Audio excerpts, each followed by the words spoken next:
Good morning, good evening, good afternoon, good night, wherever you may be in the universe. Well, hello, howdy, hey, how are you? Today we're going to be doing some drawing and a little bit of painting if time permits. I do have a hard stop at about 3 hours. I think, yeah, we're gonna try and condense this into 3 hours. Going to be working on, it's Miro, happy time zones. Today, I'm going to be doing a little bit of, it's actually not even drawing, it's all text-based. I am working on a piece that I've dubbed Kindness, and well, you know what? Let's just dive straight into it, shall we? So this is the characters for the word kindness. In Japanese, it's shinsetsu. I am not fluent in Japanese, by the way. Full disclosure, I had to look this up on Google Translate. It is one language that I would love to be able to learn. I wish I had the time to dedicate to learning it. I love character-based languages because there is a much more thoroughness to their communication style than simple words, word salads, man, I tell you. So this idea came to me, and this is really going to be nothing particularly special for the average viewer. Maybe it will. I shouldn't presume. But I had this idea, and this is really going to be an extension of therapy, really. One thing that I am working on as an individual, struggling to be an individual, a human being, and one of the things I struggle with is showing myself kindness. We all do, to some extent. We all have those self-belittling feelings when we feel less than what we feel we should be. And this really came out in my therapy session last night. Or not last night, last week. Last night, jeez. Come on, you use your brain a little bit. See, there we go. I had been working on, and I'll show you. I'd been working on a drawing. I don't know if I'm going to be able to finish it in time, but this is a gift that I'm going to be drawing, that I am drawing for my daughter. This is a picture of her when, here, I'll switch screens so you can see this. This is a mix of pointillism, all these little dots, along with just line art, just simple line art. And it's going to be a gift for my daughter. This is when she was much younger than she is now. But a week ago, Monday, I was just working on lines and dots and stuff, and I stopped, and I realized for myself, oh my gosh, this feels all wrong. And the nose felt wrong. This relationship of the cheekbone felt all wrong. The eyes, the curvature above the lip felt wrong, and I began to spiraling downward, of course, and I nearly threw this away. I was waiting for my son's soccer to finish up, and I was at a Target, Starbucks, and I was sitting there drawing, and I nearly just ripped it out, crumpled it up, and threw it away. And the rest of the night, I just spiraled in a feeling of inadequacy. Well, I brought this to therapy the very next day. I'll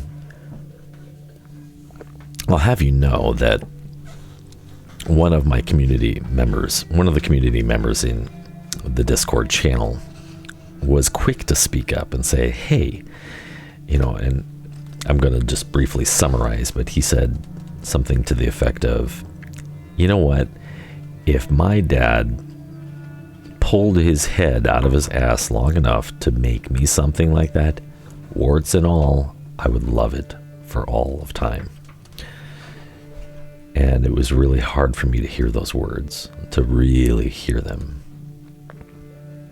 So, as part of my therapy is learning how to practice kindness toward myself. And, I'd say I'm pretty good at showing kindness towards other people. I'm really getting a lot better at it. I practice this thing, it's called metta. It's a Pali word for the word loving kindness. It's steeped in Buddhist tradition. It's the idea of showing oneself love and kindness, and the idea is that it's a meditation practice. You first start by showing yourself kindness, and then you extend it to the people that you care for. So in meditation, so you start out with these words, may I have love, may I have love, peace, and joy. And may I always be free.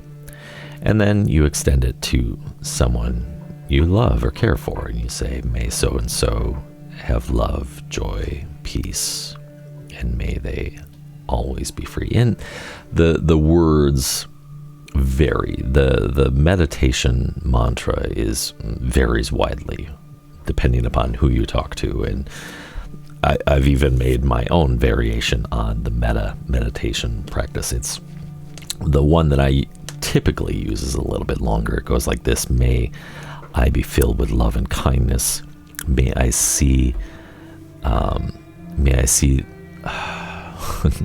now that my mind is fixed on something else, it's having a hard time recalling, but may I see the beauty, or may I see the beauty in myself and in all living things.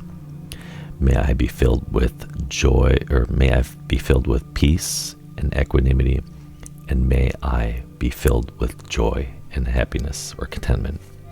But the much more condensed version is, may I have love, joy, and peace. May I always be free.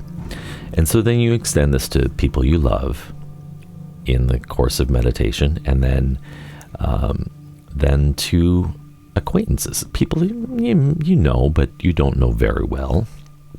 And then you extend it to, and then once you've done that for a while, then you extend it to people you don't know very well and maybe have a difficult time getting along.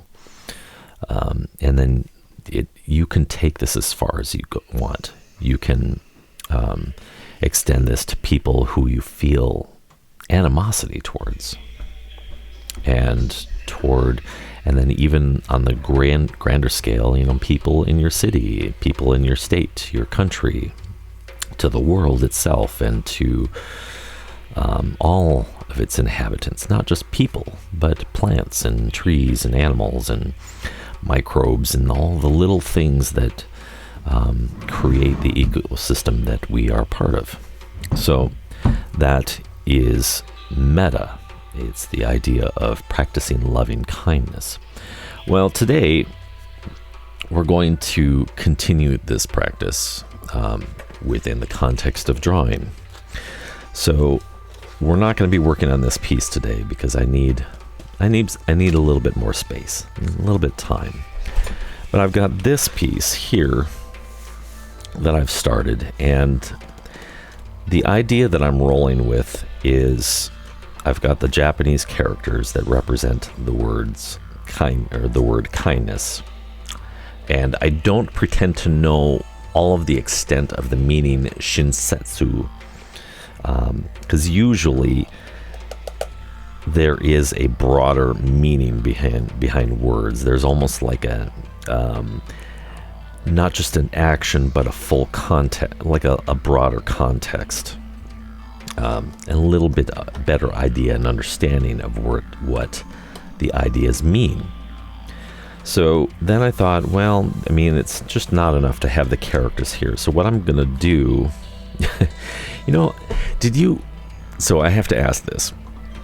I don't know about you, but if you know the classic thing, whenever you got in trouble in school, and this is probably pretty old school, but where the teacher made you stay after school or stay after class, like if you were caught writing on the desk or something, and then the classic scenario of, all right, I want you to go to the board.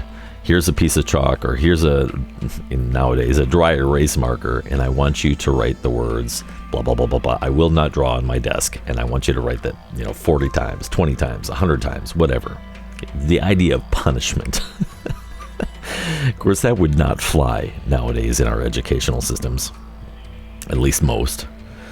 I'm sure there are some out there somewhere where some teachers still making their misbehaved children, writing these words on the board. But in my case here, in this piece, I'm writing the words, "Be kind to yourself." So I'm writing it over and over and over and over and over and over and over and over. So what I'm in the process of right now is writing that as a frame, and then I'm going to add in some flow, some movement, and I haven't decided how I'm going to do that. I want it to flow with the Japanese characters, and so those words will flow with it. Yeah, and if you can see, they're really tiny, and I'm not very good at this. I mean, look at how small those words are. I mean, they're just really tiny, at least really tiny for me. I've seen artists that can write way smaller than this, like half as small. So the idea is that this is going to be a meditation practice. This is my time of meditation, of meditating on the idea, be kind to yourself. Be kind to yourself. Be kind to yourself. Be kind to yourself. It's just really cementing and instilling these ideas, this central concept into yourself.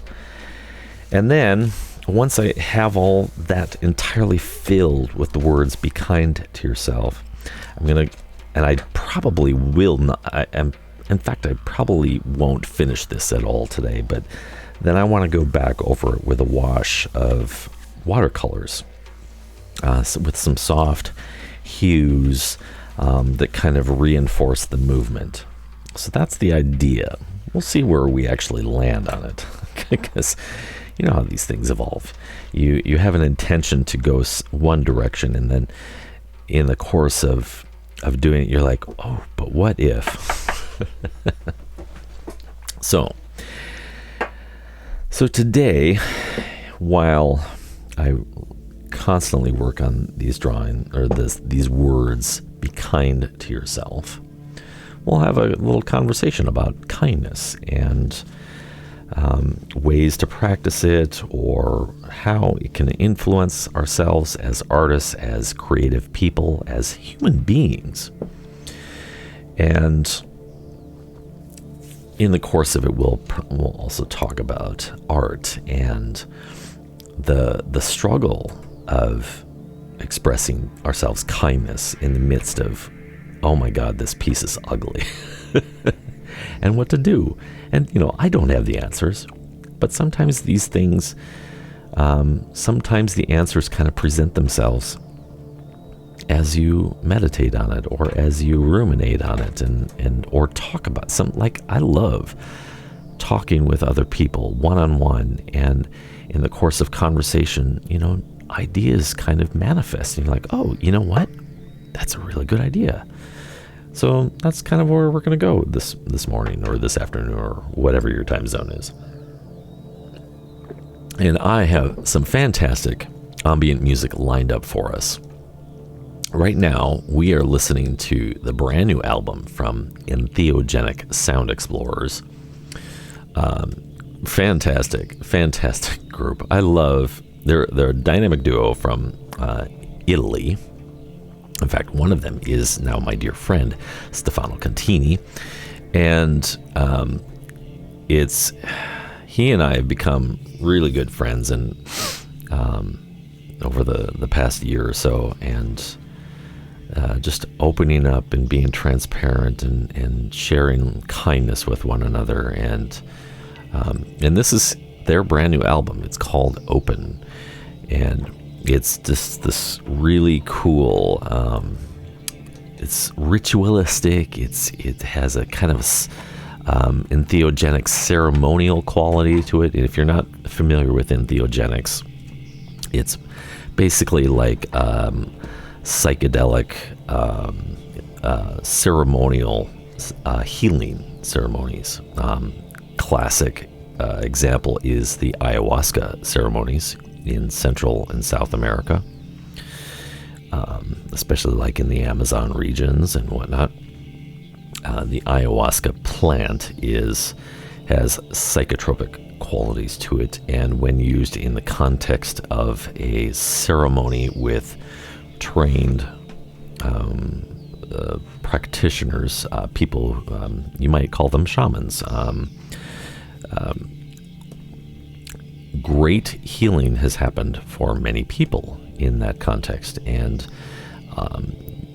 similar things can be experienced in other psychedelic settings, like with psilocybin or MDMA. The MDMA is becoming a huge therapeutic thing, where therapists are discovering the incredible benefits of helping people find stunningly fast results from relief from their deep depression, from post-traumatic stress disorder or PTSD.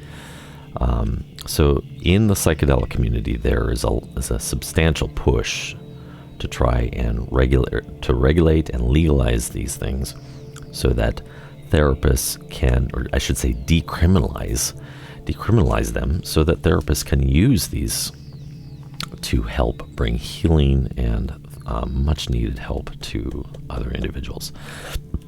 Well, so anyways, that's where the entheogenic stuff comes in. But this is a really good album. It's entitled Open, and if you're interested, you can find it out at esesound.bandcamp.com. We're also going to listen to some music from the artist Deep Dive Sound. They are an ambient artist from the United Kingdom. And then probably rounding out our live stream, music from the Japanese ambient artist Tomoyoshi Date, which appropriate since I'm writing and drawing around Japanese characters. So let's get back to the art, shall we, and the conversation. And if you have questions or you want to contribute your thoughts, please do so in the chat. And I am going to do my level best to try and remain mindful of when the ad breaks are, so that I'm not talking during the ad breaks, because, you know, I don't want you to feel like you have to subscribe to the channel here, because subscribing here versus YouTube involves money, giving money to Amazon through Twitch. And come on, Amazon is big enough. They don't need your money. They really don't. If you feel compelled to donate to me, if you want to support me, you can. I'm not going to force you or push you in that direction, but you can do so at stolas.com/support. But anyways, let's dive into this. I need to take off my glasses, though, because maybe I can leave them on lower, but getting old is tough. I will tell you that. It's tough because your eyes fatigue much more quickly and easily, and then you need to start utilizing assistance to be able to see, and it's tough being old and getting older. It really is. But right in line. This is a great moment to show ourselves kindness. So, let's talk about this idea. Kindness. Actually, I'm going to take my glasses off. So, I apologize. I probably won't be able to see chat, but I'll try and pop my head up every now and then. All right, let's move the microphone just a little bit. All right. One of the things I've done is I have, not exclusively, but I have made the adjustment to using a dip pen with ink, moving away from pens. Like, first of all, I absolutely love, where are they? These are my favorite pens on planet Earth. They're the Pigma Micron pens, and they're just wonderful. They're especially for architectural drawing, for detail drawing. But quite honestly, I have been going through them quite rapidly. And all right, I need to move this out of my way. And I just find that unsustainable. All right, how do we do this while drawing?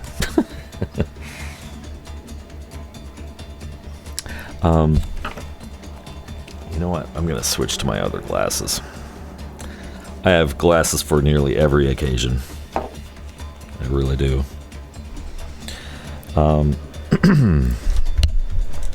Yeah, this is a challenge. Drawing detailed work and talking by a microphone at the same time. Alright, yeah, this is not going to work. Exploring this as we go along. You know what? Let's do this. Alright, I'm going to move this.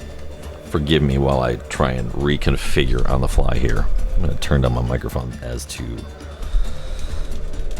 Oh, shoot. Oh, great. Are you seeing this? Oh, Road, you made this out of white metal. Why? Why, dear friends? Why did you make this shock mount microphone out of metal, out of white metal? It is like literally the cheapest metal on planet Earth, and does not, well, shoot. Well, this makes it easier to bring this down to drawing level. We'll just put it down here.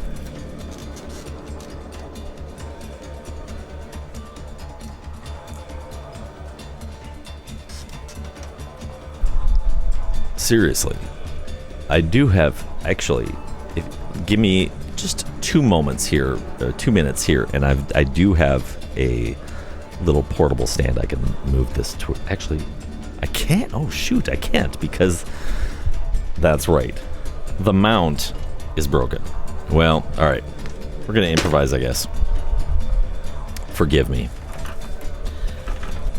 We'll put this right down here, so then I can talk while I'm drawing.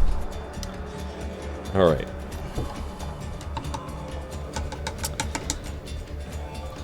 Seriously, though. White metal? Are you kidding me?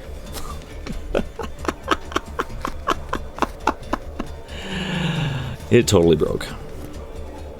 It totally broke. But the microphone itself is fine. The shock mount. Seriously? White metal?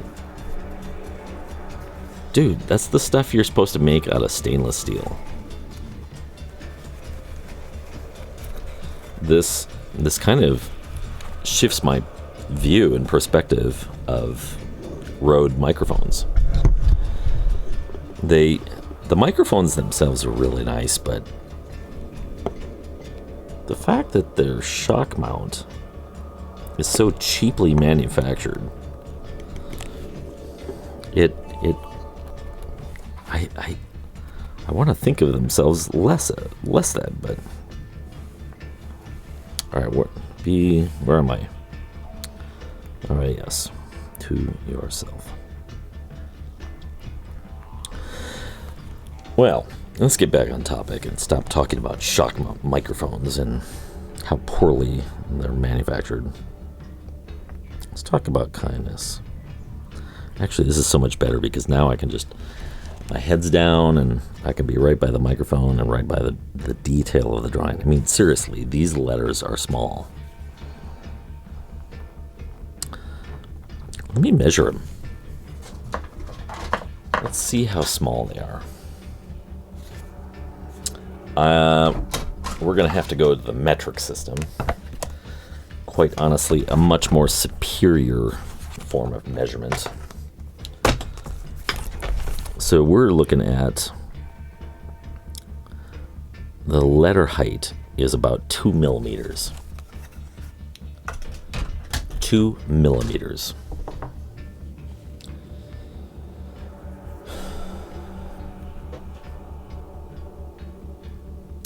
So that is pretty small.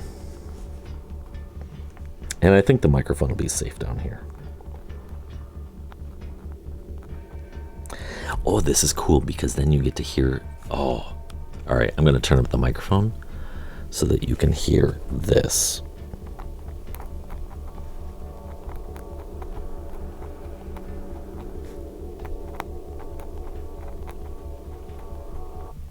You hear that?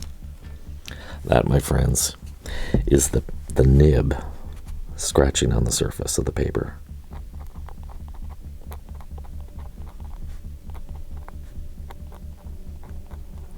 This is actually even better. What does Bob Ross say?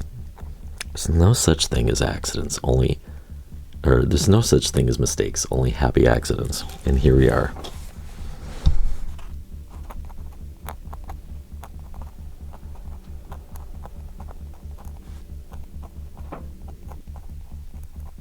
This is great, actually. All right, on topic, kindness.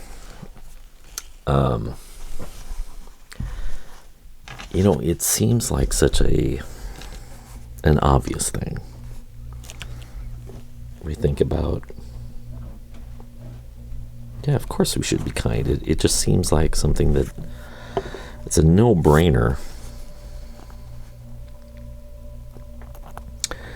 Yet,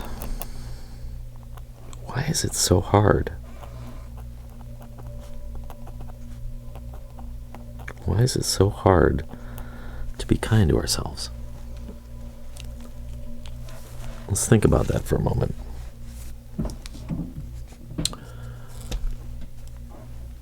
Why? What makes it so difficult to stop the self-talk that says you are not enough? You should be something other. You should be something better.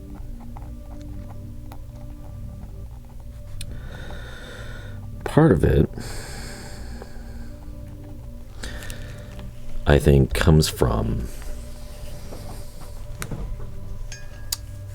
the culture. I'm not sure what it's like in the rest of the world, in this specific facet, but the Western world here in the United States, the self-help industry is huge. I mean, if you go to any bookstore, and yes, those things do still exist, but the bookstores are lined shelf after shelf after shelf of self-help books.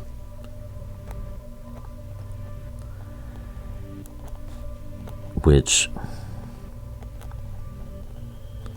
that is, my friend, indicative of a wider problem. Indicative of, you know what, this camera's kind of irrelevant. I'm gonna just go faceless.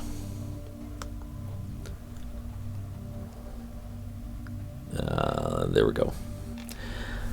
You don't need to stare at the top of my head throughout this drawing.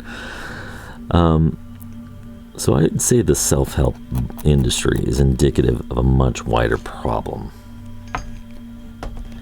And that's that we don't know how to love ourselves. We don't know how to love others. Why is that? What has happened that we feel like we need to treat ourselves and treat other people with anything but kindness? Why is that?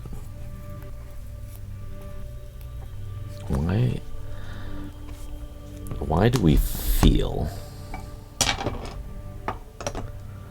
that treating other people with anything but kindness is going to lead to any positive results? One of the things that has become clear to me in my time of studying and practicing Buddhism is that you don't really improve any situation. Like in a situation of, if someone shows you disrespect or someone is not kind to you, they show animosity towards you or hate or anything like that,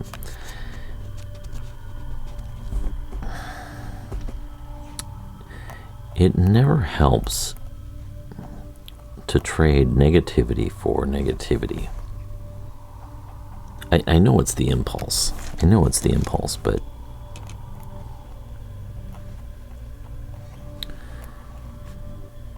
instinctually we have this response inside that where we go, you were mean to me, I'm going to be mean right back.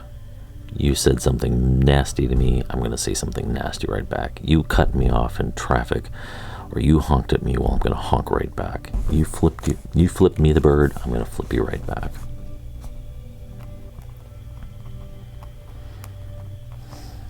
But when has that ever led to any sort of peace or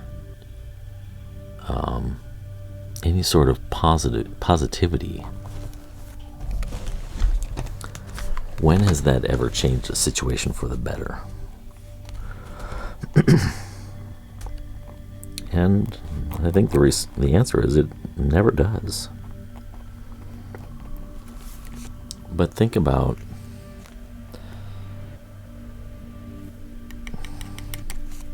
when have you ever tried trading unkindness for kindness? It requires, in my estimation, it requires understanding and empathy. And it has to start with yourself first. Because if you don't know how to be kind to yourself, the kindness that you extend to others is shallow. I think it lacks a sort of depth that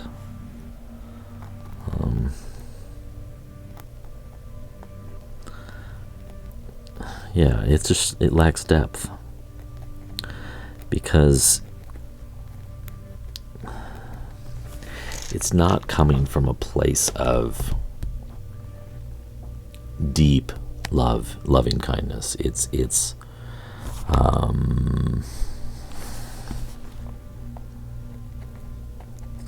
help me out here.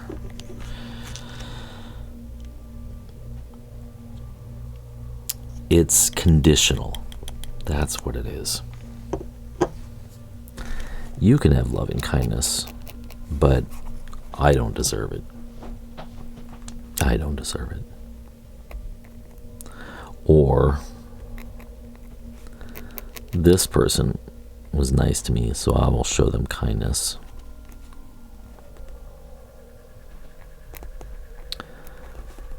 But when you understand the condition that we're all faced with, and that's the feeling of the overwhelming forces of feeling inadequate or feeling desiring and craving for more. This is why consumerism is so rampant, because we feel we're not enough. We feel like we don't have enough, or there's a little bit of hair on this. I think I got it.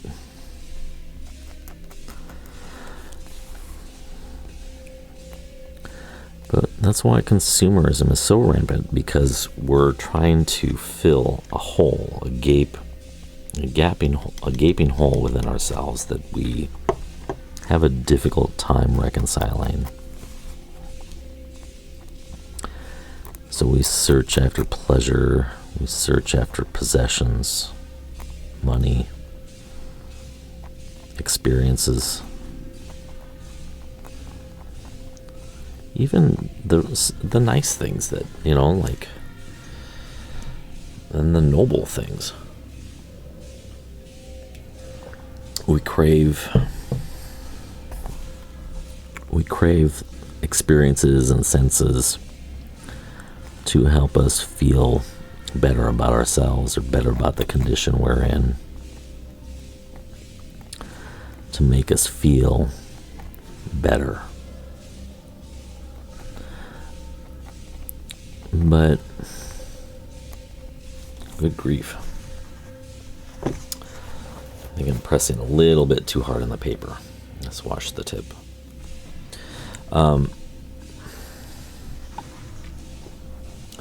One thing, though, when you spend time in practice of meditation and mindfulness, one thing that eventually surfaces when you spend time reflecting and inspecting your thoughts, inspecting your proclivities, your tendencies, we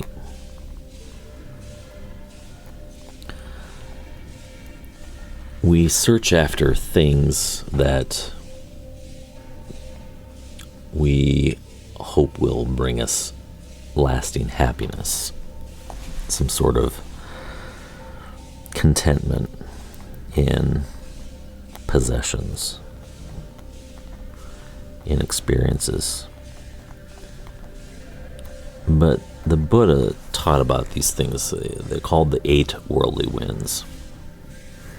And the 8 worldly winds, and I don't remember them all off the top of my head, but the 8 worldly winds are, simply put, 8 different conditions or states or things that we chase after, hoping for lasting happiness, but they innately are ephemeral. They are temporary. They are short-lived.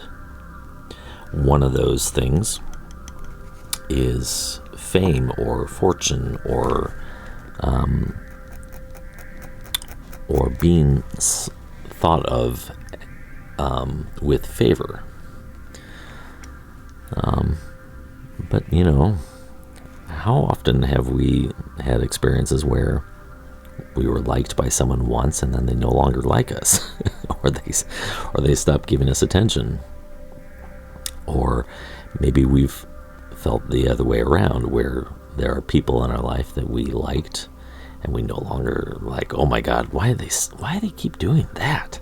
And then we start to look upon them without favor.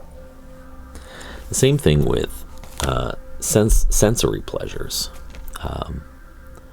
The feeling of euphoria that we get from things. Like when you purchase something, you get a dopamine hit, or when you have a cup of coffee and that caffeine kicks in, and you're like, "Whoa, yeah, now I feel really good." All this stuff, it passes. And think of, and this is where mindfulness comes in. You mindfully go back throughout your day and think about all the tiny, tiny, tiny little cravings we've had, and how we fill those cravings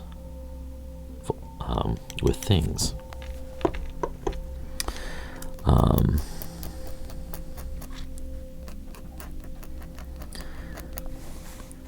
Part of this is just the nature of ephemeral things. They don't provide lasting happiness. And it points to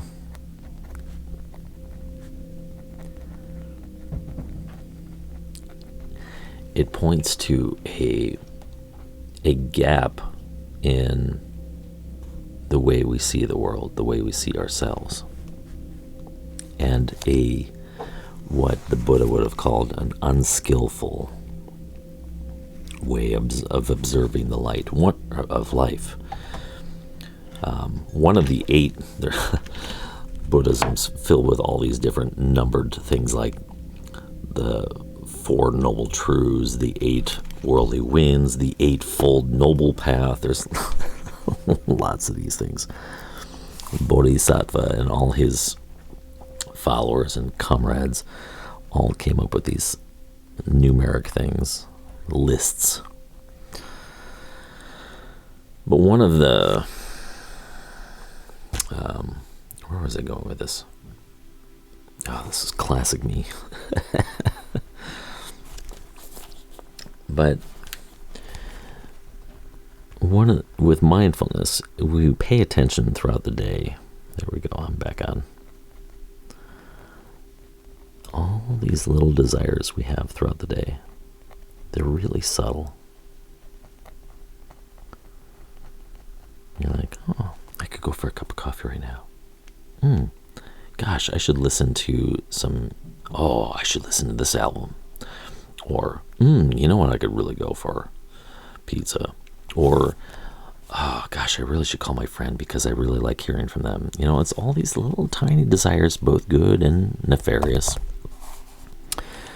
And it leads to, constantly reaching out for experience, constantly looking to something to make us feel better about ourselves, about our condition.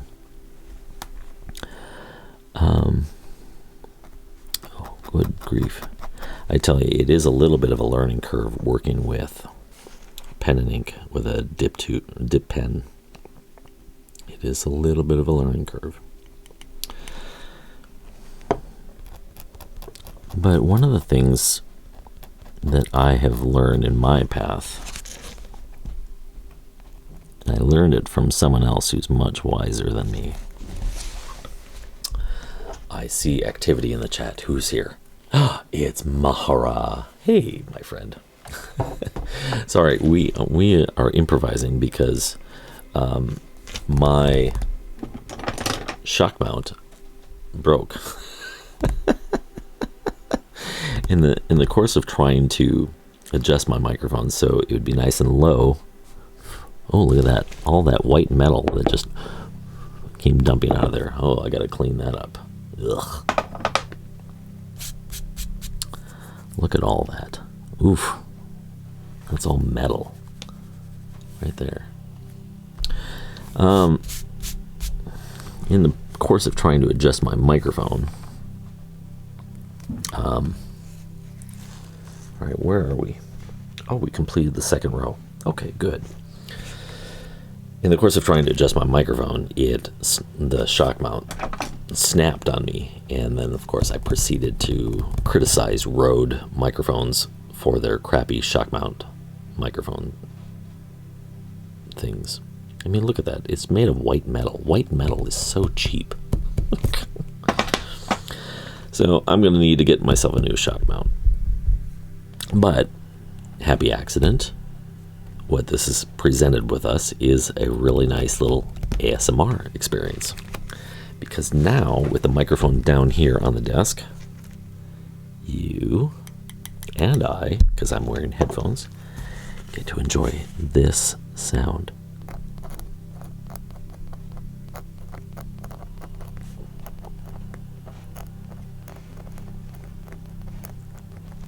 Isn't that great? It's like a little ASMR. We've had a few happy accidents. So let me tell you let me bring you up to speed, Mahara, what we're working on right now. This is while I do this, I'm going to clean my pen. These are the Japanese characters. Let's see if I can pull it up here. It's the word shinsetsu, which is Japanese for kindness. And I really wanted to paint or do something around the word kindness, but then I was like, let's do something really insane.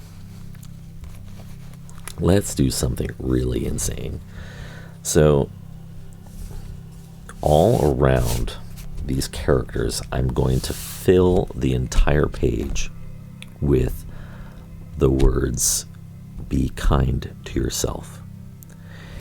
The average height of these words is about 2 millimeters, so really small. It's really challenging for me too with my tremor condition, which is a good challenge. I embrace the challenges. And then, actually, this is a really good stopping point for me right now, because what I'm going to do is I'm going to add in some movement or flow, and I'm going to need to spend about a minute thinking about flow, where I want things to move.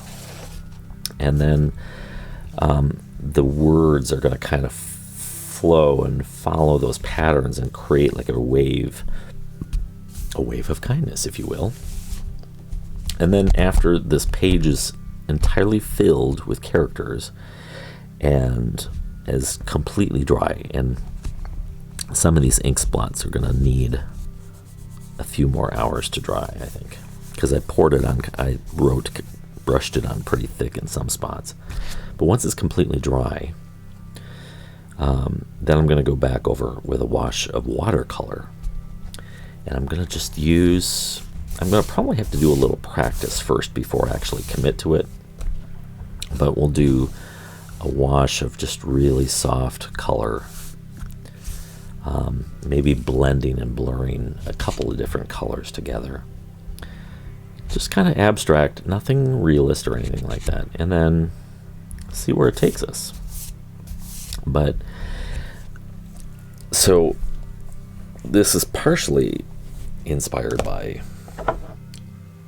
put the glasses back on, go back so you can actually see me here. So this is partially inspired by a result of therapy. So and I'm sorry, Miro, this is going to be a rerun for you. But I'm giving this, recapping this solely for Mahara's benefit and anyone else that happens to be listening that just joined in. So I had been working on a new piece that is going to be a gift for my daughter for Christmas. I don't think I'm going to finish in time, but I'm going to do my level best to try. And here's what it looks like. So now, last Monday I was working on it, and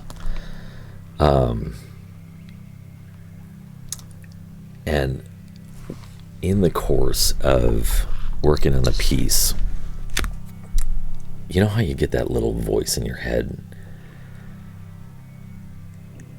and it picks things apart? And for me it was, oh my God, the nose is wrong, or that space between the lip and the nose, it looks all wrong, the cheek. So my mind is starting, do you recall what we talked about last week and what I talked about all the weeks prior? Do not judge your work. Do not judge your art.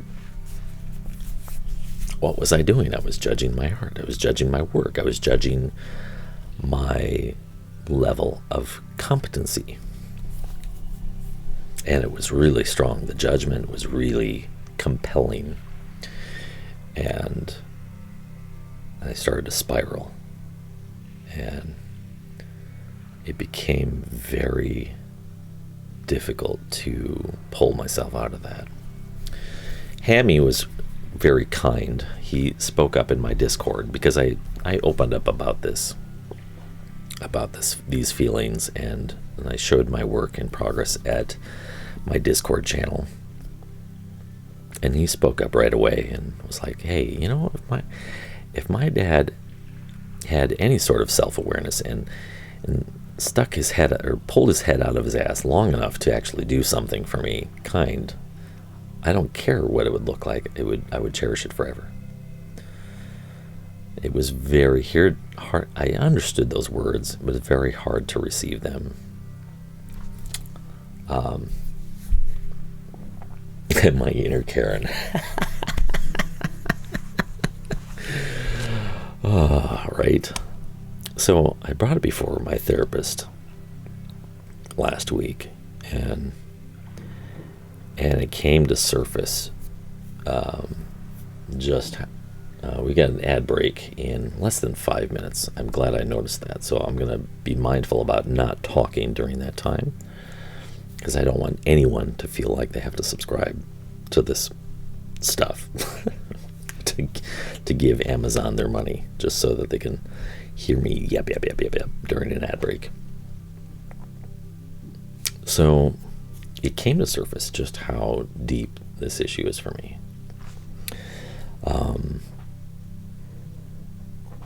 And I've probably told this story before, but my childhood, my life leading up to this point, leading up to my adulthood,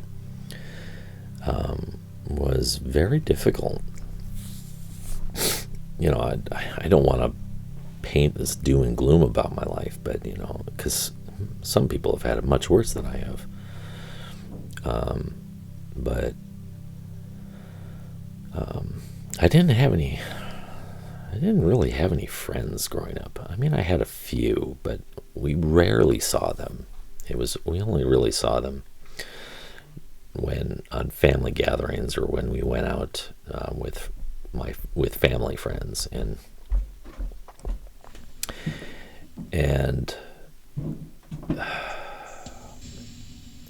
plus through middle school I was teased, bullied, and tormented on a near daily basis.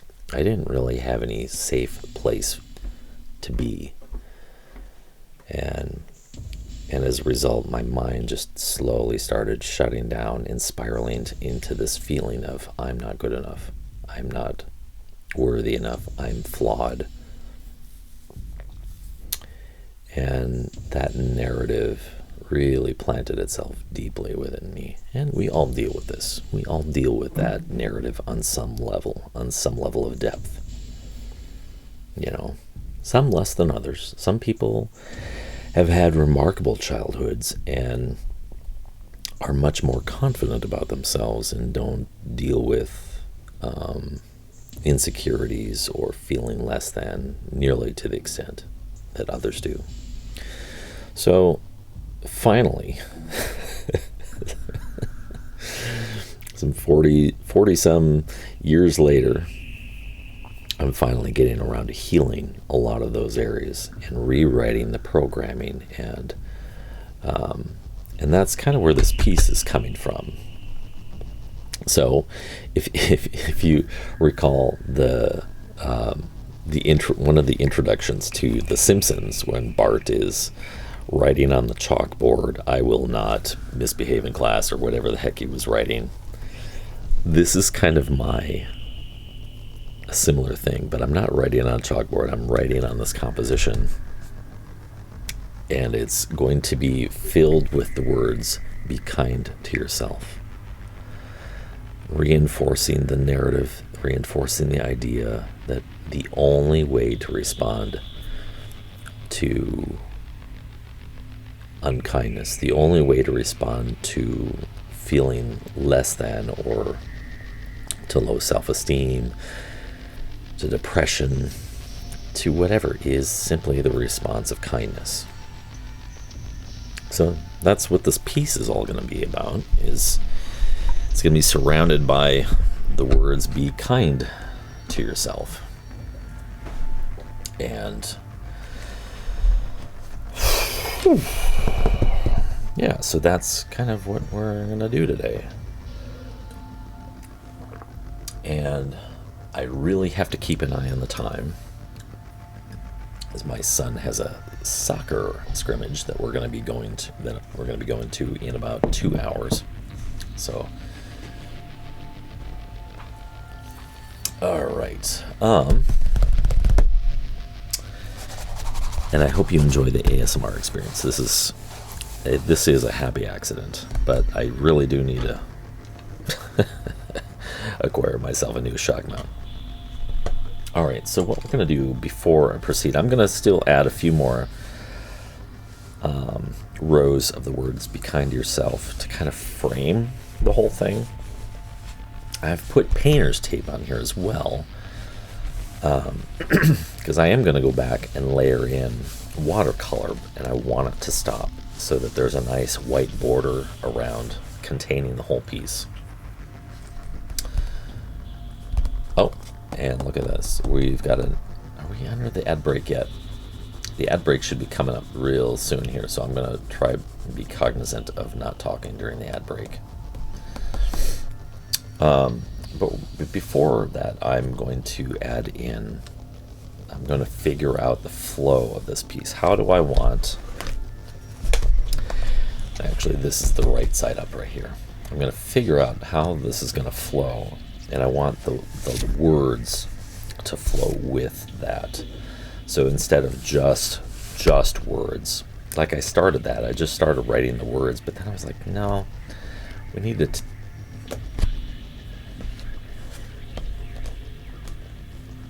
all right, ad break. I will continue working on this, but we'll be back in about 2 minutes.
All right, welcome back. The ad break is over. Thank God. I can't stand advertisements. I really cannot. It's one of the things in life that I've got very low tolerance for. You know what I'm going to do? Let's do this. Give me 1 second. I'm going to make an adjustment to the camera here. Forgive me for the noise. Oh, sorry. That was probably really loud. My apologies. I want to try and make this a little bit easier to have the face camera available. All right, so that when I'm down here writing, I'm you're not staring at the top of my head. All right, we've got lines here. We've got a little bit of movement. So one of the things I want to do is take a cue from this character. So we're going to go from the corner and up. We're going to follow that movement, and we're going to kind of mirror that, or go almost parallel up here with that as well. But then this space is nice. I really like this. And then we're going to follow down here and have those two intersect somehow. I don't know how. I don't know how we're going to do that. We'll figure it out. Because I want somehow the movement to go through, but at the same time, not have the letters overlapping. And then from that, we'll just kind of cascade up into the corners. I think what I might have to do is do like one row at a time, and then do it cyclically, and maybe it'll work that way.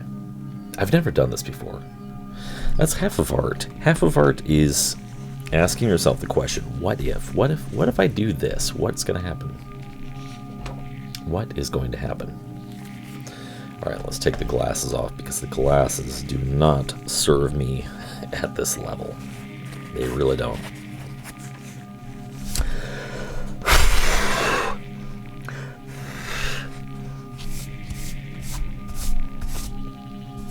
One of the things I deal with constantly is cat hair. I have 2 cats and a dog, and I love them almost as much as life itself. And they leave evidence of themselves everywhere, and I love it. I love my fur babies. I really do. They really enrich my life. This, who we're listening to now, I think we're still listening to Entheogenic Sound Explorers. Yes, this is the last track of the brand new album from Entheogenic Sound Explorers. This is entitled, the album is entitled Open, and I highly recommend it. Okay, we're gonna do maybe just one more row of this framing all the way around, and then we'll start with the lines. And it's just the words, be kind to yourself. Ugh. Essential Tremors is no joke, my friends. It's very challenging.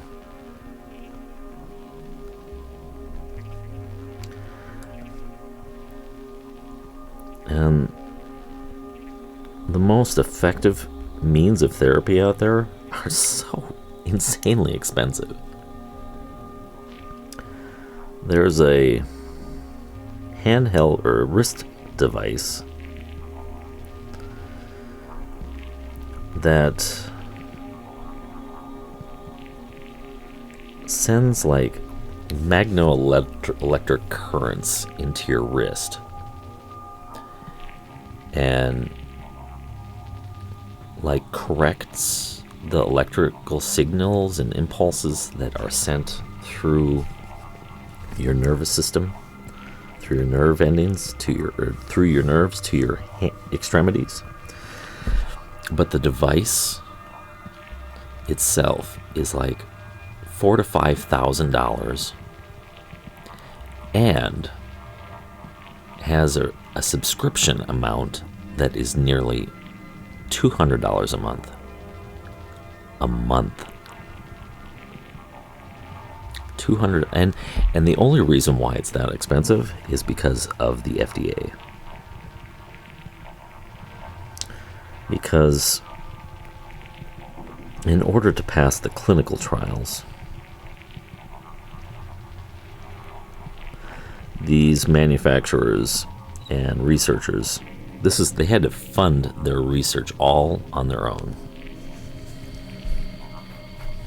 And without funding assistance, and this is why it is so critical, at least here in the United States, that government participates in the funding of this research to help back these organizations.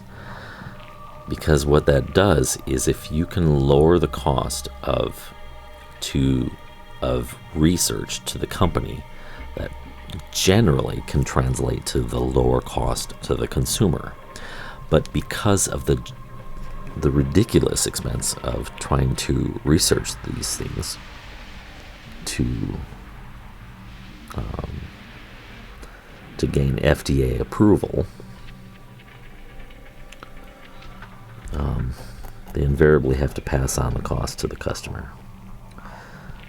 As helpful as these corporations are in trying to help people gain their livelihood back, they do have to play the capitalist game and pass the cost on to the customer. So, gosh, there's a little bit of, I don't know if that's hair or paper fragment or dust or something caught in the nib. I need to wash the nib.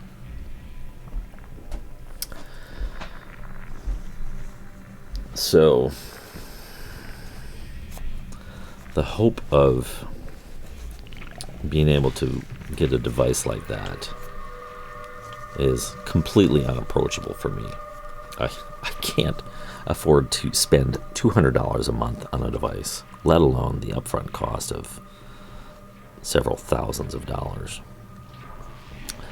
There is one other device that I've found that looks like it's a little bit more affordable. We're talking like $400 or $500. But it's this unruly looking thing. It's I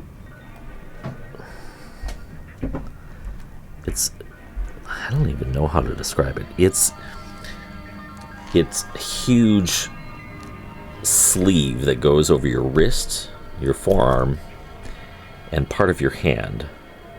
And it has this huge, I don't know if it's on both sides or just one side, a huge gyroscope, which then is wired up to another big thing hanging off the end of your arm. So you're effectively wearing a gyroscope. And I've seen it in videos, and it does a great job, but totally not practical to wear that thing around. Because this is massive behemoth of a thing. So this has left me to find free and alternative methods of trying to reduce or manage my condition. Hand exercises, breathing techniques, meditation. One of the things that caffeine also really exacerbates essential tremors, as does stress, anxiety. So you can imagine what anyone with anxiety or depression, maybe even depression, but even this struggle to be kind to myself feeds into it. Which I've been really curious about how all this came about. I first started experiencing essential tremors in the early 2000s. At the time, gosh, this nib, what's going on with you, man? There we go. At the time, I was working for a church, heading up their music program. So glad to be out of that environment, by the way.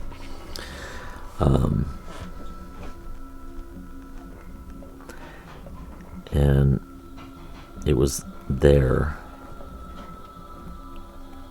that I first started experiencing my tremor condition.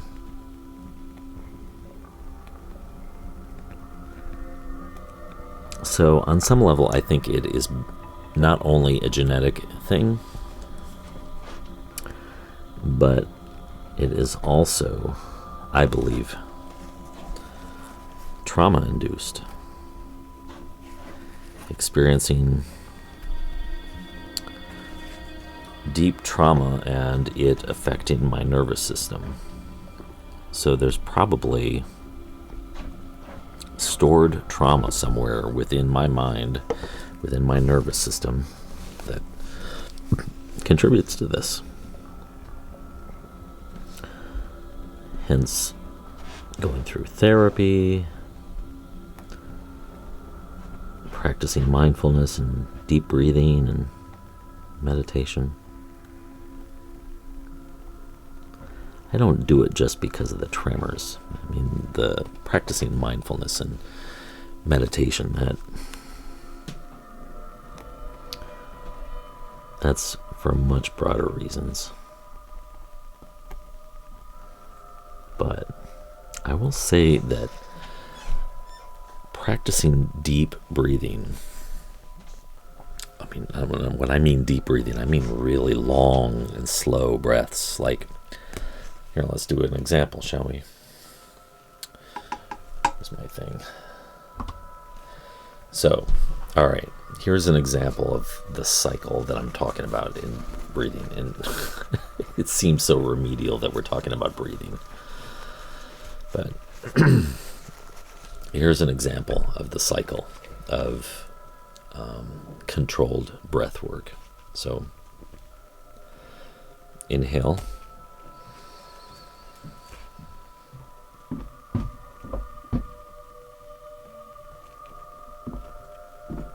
Now we're going to hold it. And then the slow release. Slow, controlled release. Slowly, slowly.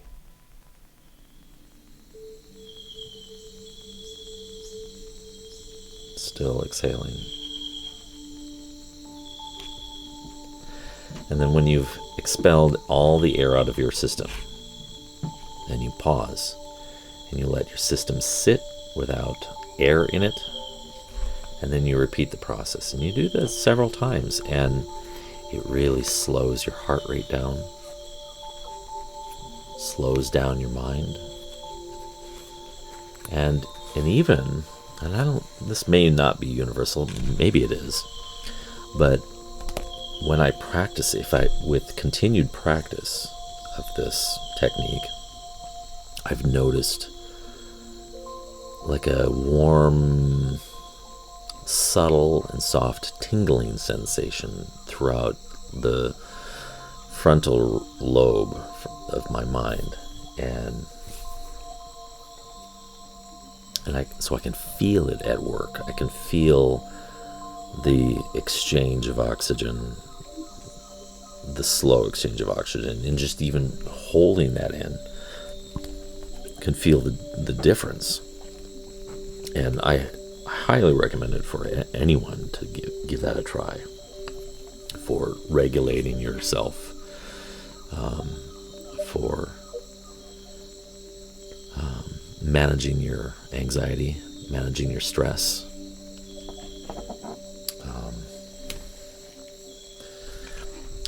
And you say, Mahara, you say, I also heard that taking a deep breath and then getting more air in, then slowly releasing helps to regulate as well. Yes, basically any breathing exercise seems to help. You're 100%. I mean, it is self-regulation. It's because left to its own devices, the mind concocts a world of problems. The irony is that the mind is trying to produce solutions to your circumstances. I mean, that's the role of the mind does. The mind evaluates all of the sensory experience, what you see, what you hear, what you taste, touch, feel, not just physical feeling, but also the emotions that are produced out of your body. Your body is what produces emotions, ultimately. It's a sense of feeling of tension or relaxedness, and then your brain takes all of that information and in cosmic real time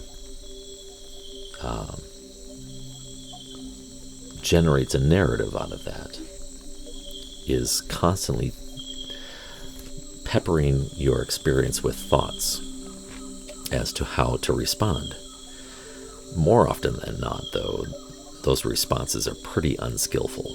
They are on a baseline biological level of survival.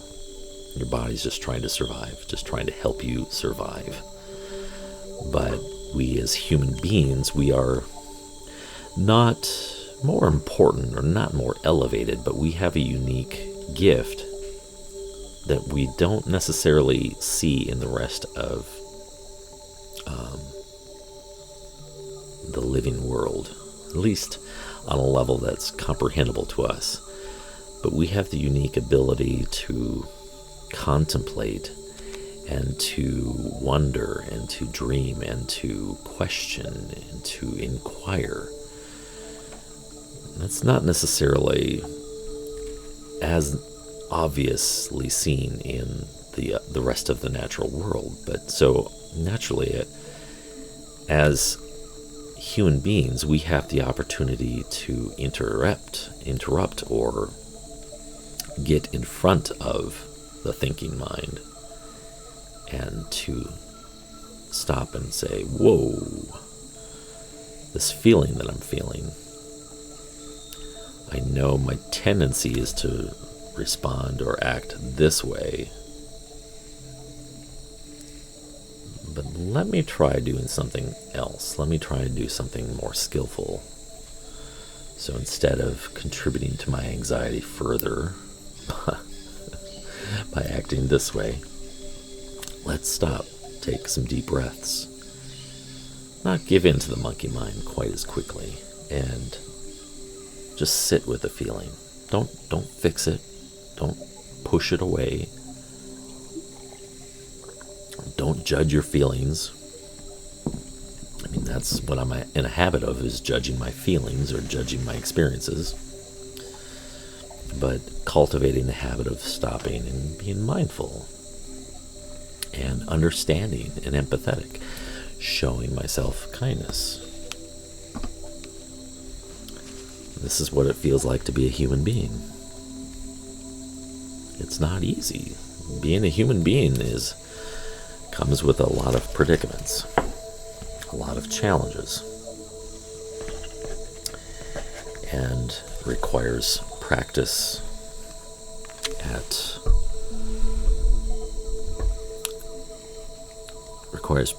at cultivating awareness, paying attention. Not just paying attention to your surroundings, but paying attention to yourself. Like yesterday, it's funny how little things can snowball into bigger things. Whoa.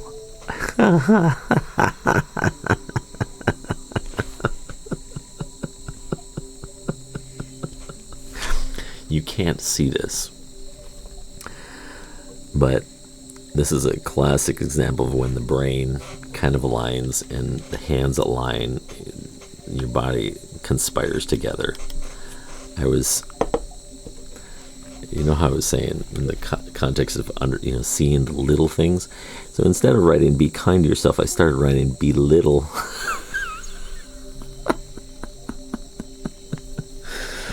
Oh, good grief.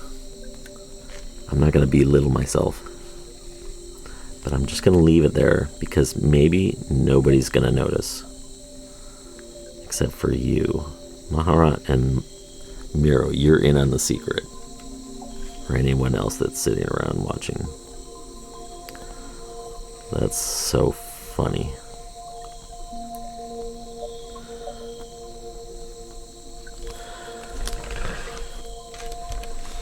I love the sound of the nib on the paper.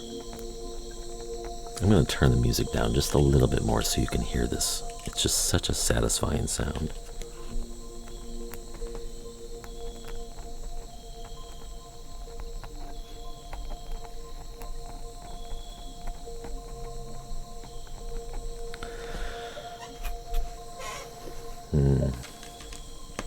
So anyways, slow down. Be kind to yourself. It's a very difficult predicament we are in as human beings.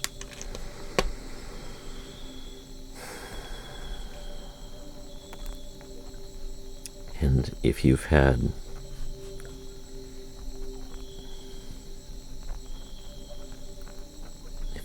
your fair share of difficulties like I have, you know what it's like, the struggle to be kind to yourself.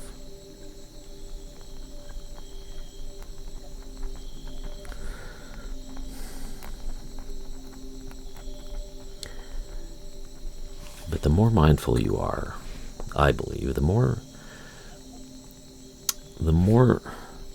aware you become of the predicament of being who you are. The predicament of being Michael Tangen, Stolas. The predicament of being Miro or Mahara or anyone else on planet Earth. You realize how hard things can be and what that life is just not easy. And as I mentioned before, we tend to respond to this discomfort in the wrong way. Not the wrong way, but in a way that's less helpful. We cling to experiences, we cling to things, purchases, sensory experiences, drugs, alcohol, entertainment.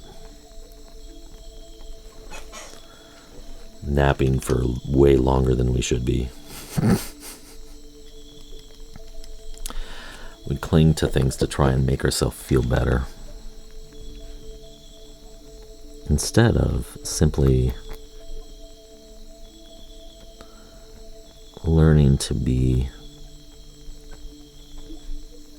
accepting, to feel the feelings, to feel the struggle, to sit with it, in the middle of it, just sit in the middle of it. With kindness and go, gosh, this really is hard being who I am right now.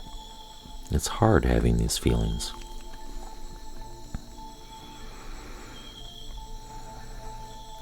I was telling my therapist, it's really hard being me. It's really hard being someone who cares and cares deeply. I'm not trying to put myself on a pedestal here and any sort of air of superiority.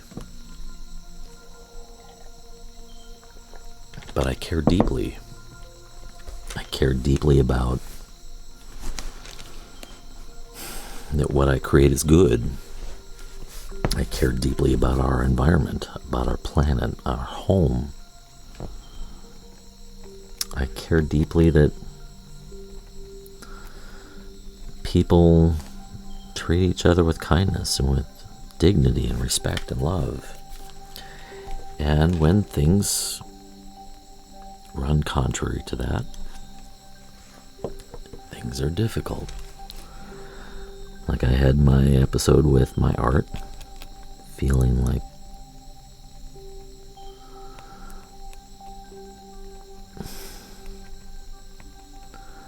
I really want my daughter to go, oh my God, gosh, you did this for me. This is amazing.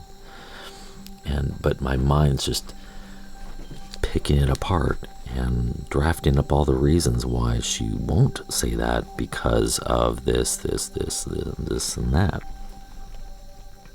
Again, the mind is trying to be helpful. It's trying to go, you know what, maybe don't give that to your daughter because we're worried that she might not appreciate it, and then she might, so the brain is just trying to be helpful. It's trying to preserve me from humiliation, or the perception of humiliation, or the perception that I'm going to be rejected. So it's simply the brain going, yeah, let's not dip our hand in the fire. But there is no fire.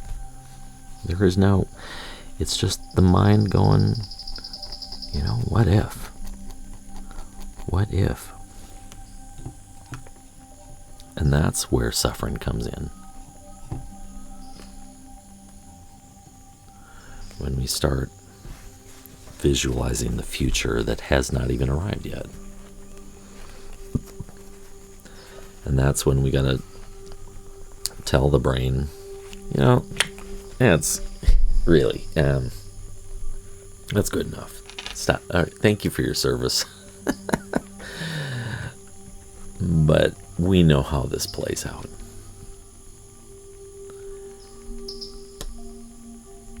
And the antidote to our suffering is simply kindness and stillness. And it's an art form. It takes time and practice. And that's one of the reasons why I'm doing this, is that maybe in the process of writing the words, be kind to yourself, over and over and over and over, that maybe some of this will start to sink in. It's a meditation. It's a mantra. And then what I'm going to do, I'm going to take this piece and I'm going to give it to someone else. Give it to someone else who struggles with being kind to themselves.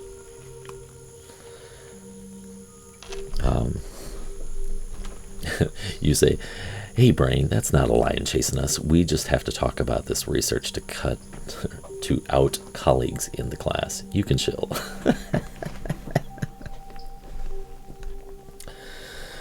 Oh, for sure. For sure. But then I'm going to give this piece away and not hold on to it. Give it to someone else, and maybe it will be of service to someone else. I might even give it to, I know he's not watching because the dude is so busy. My cousin lived in Japan for many years, and he reads and speaks Japanese. I do not. And maybe I'll give it to him.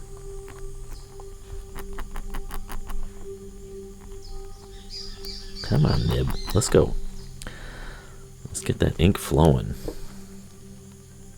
I tell you, working with a fountain pen is challenging, but it's so satisfying.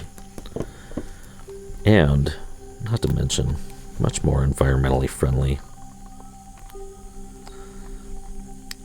I think in the past few weeks, I've gone through 3 or 4 or 5, a handful of these. These are my favorite pens on planet Earth. These are the Pigma Micron pens. Like, seriously, if you gave me a set of these, or a lifetime supply of these, I would be your friend forever.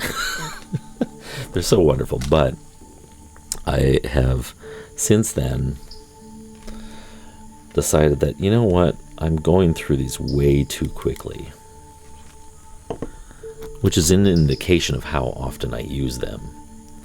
I draw with them all the time. I even write with them all the time, and I keep a daily journal, and I write with them in there, and I decided that I need to be more sustainable. This comes from the and I just wrote myself instead of yourself. This comes with the part of caring. Or I care the fact that I'm disposing of all this plastic on a bi-weekly basis or a weekly basis. So even though pens are small, it's still plastic, just ending up in the landfill, in the ocean, some mound in China or wherever. But I figure if I've got these ink nibs, which last a pretty decent long time, they do eventually wear out. But then inkwell, I've got a huge container of ink that it's gonna last me years, I imagine. And you know, it goes a long way toward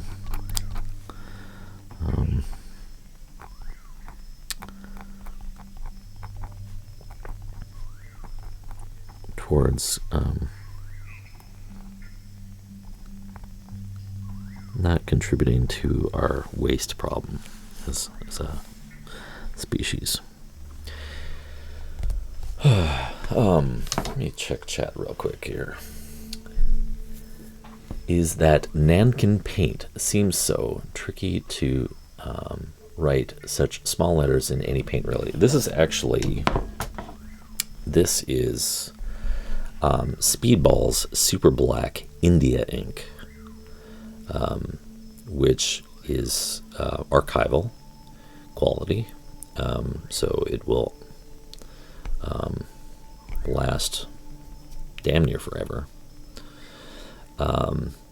It's permanent. It's also water soluble while it's wet. So you can, these words, the Japanese characters, I wrote with the same India ink. So you can use a brush if you want. You can paint with it. And then, of course, you can write with an inkwell.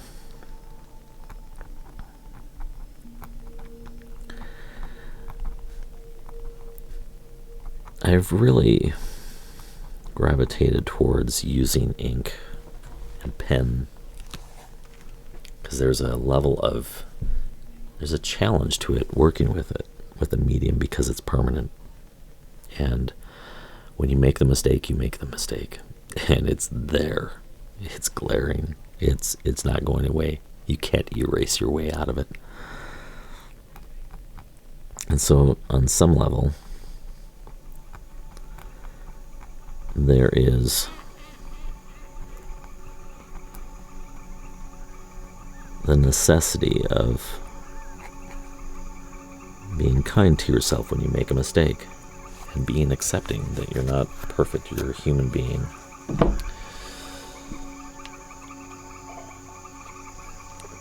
And that you're inevitably going to mess up along the way. All right, you know what I'm going to do? I'm going to force an ad break here, and I'm going to go take a bio break and stretch my legs, stretch my arms and hands, extremities, all that. Fill up my water glass, and hopefully this will also be the last ad break. Alright, we gotta pull up the stream manager. Let's see if this will let me run a 3-minute ad break. And then we'll be right back. So let's do this. That's a 2-minute ad. Can we run a 3-minute ad? Yes, we can. So, alright. I'll get that and that and that. Alright. Well, I will be right back, my friends. It's just great to have you here, and it's nice to catch up with you guys and share a little bit of what I'm doing here and what I'm going through, and kind of, talking about these things. While I do love, catching up with other streamers, one thing that we tend not to talk about is the really sensitive or delicate topics, bringing in vulnerability into our streams and being transparent and talking about not just issues of mental health, but just overall well-being and the things that can help us as human beings to become kinder, gentler, more loving and compassionate. Qualities that I think we desperately need to emulate as human beings. And when you emulate those qualities, not only for yourself, but you start to emulate it for other people, I believe we can change the world one person at a time, starting with ourselves. So let's take a 2 or 3 minute ad break. We will be right back, and we'll continue working on this piece. I told you, I'm not even done with row 3 here yet, and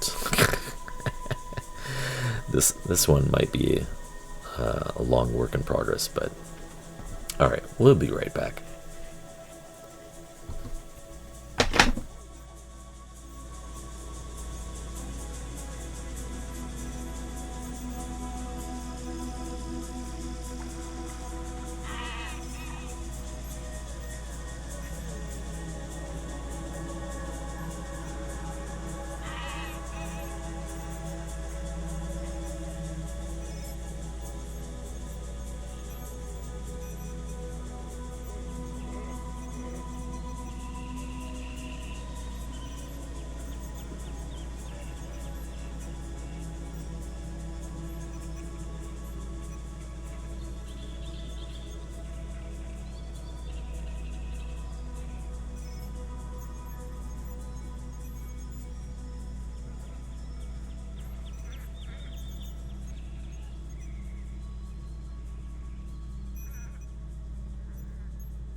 All right, we are back. Look at that. I've found my other shock mount. It's an older shock mount.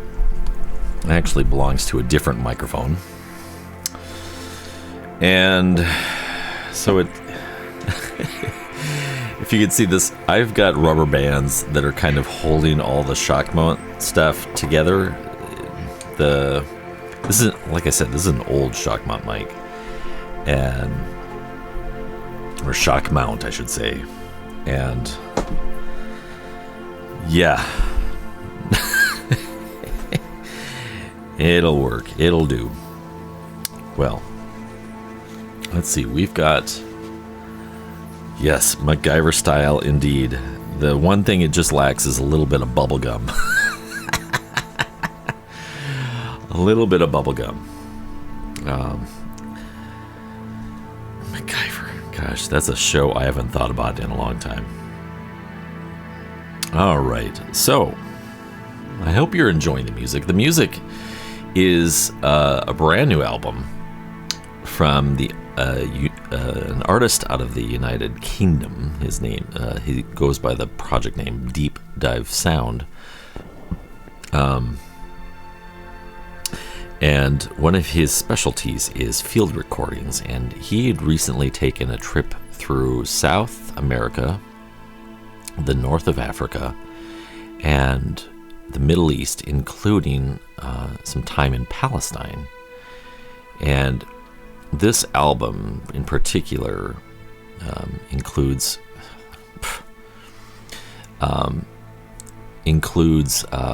recordings of his time in Palestine, capturing the city sounds. In fact, is it this track or the next one?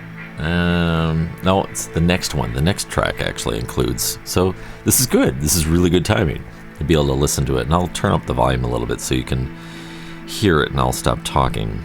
But it captures a little bit of the nature of what it's like trying to be a human being in Palestine, which is a really difficult place to be right now because of the insane choices of the Israeli government. Their inability to see the Palestinians as anything but other. You know, that's what happens with our unskillful views of humanity.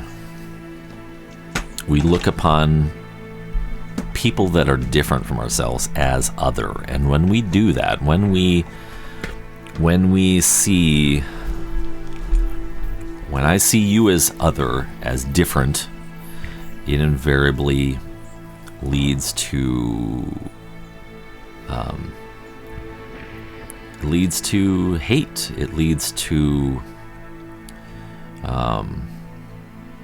treating other people with disrespect or lack of kindness. It leads to, there's a differentiation. We put up a wall, a barrier.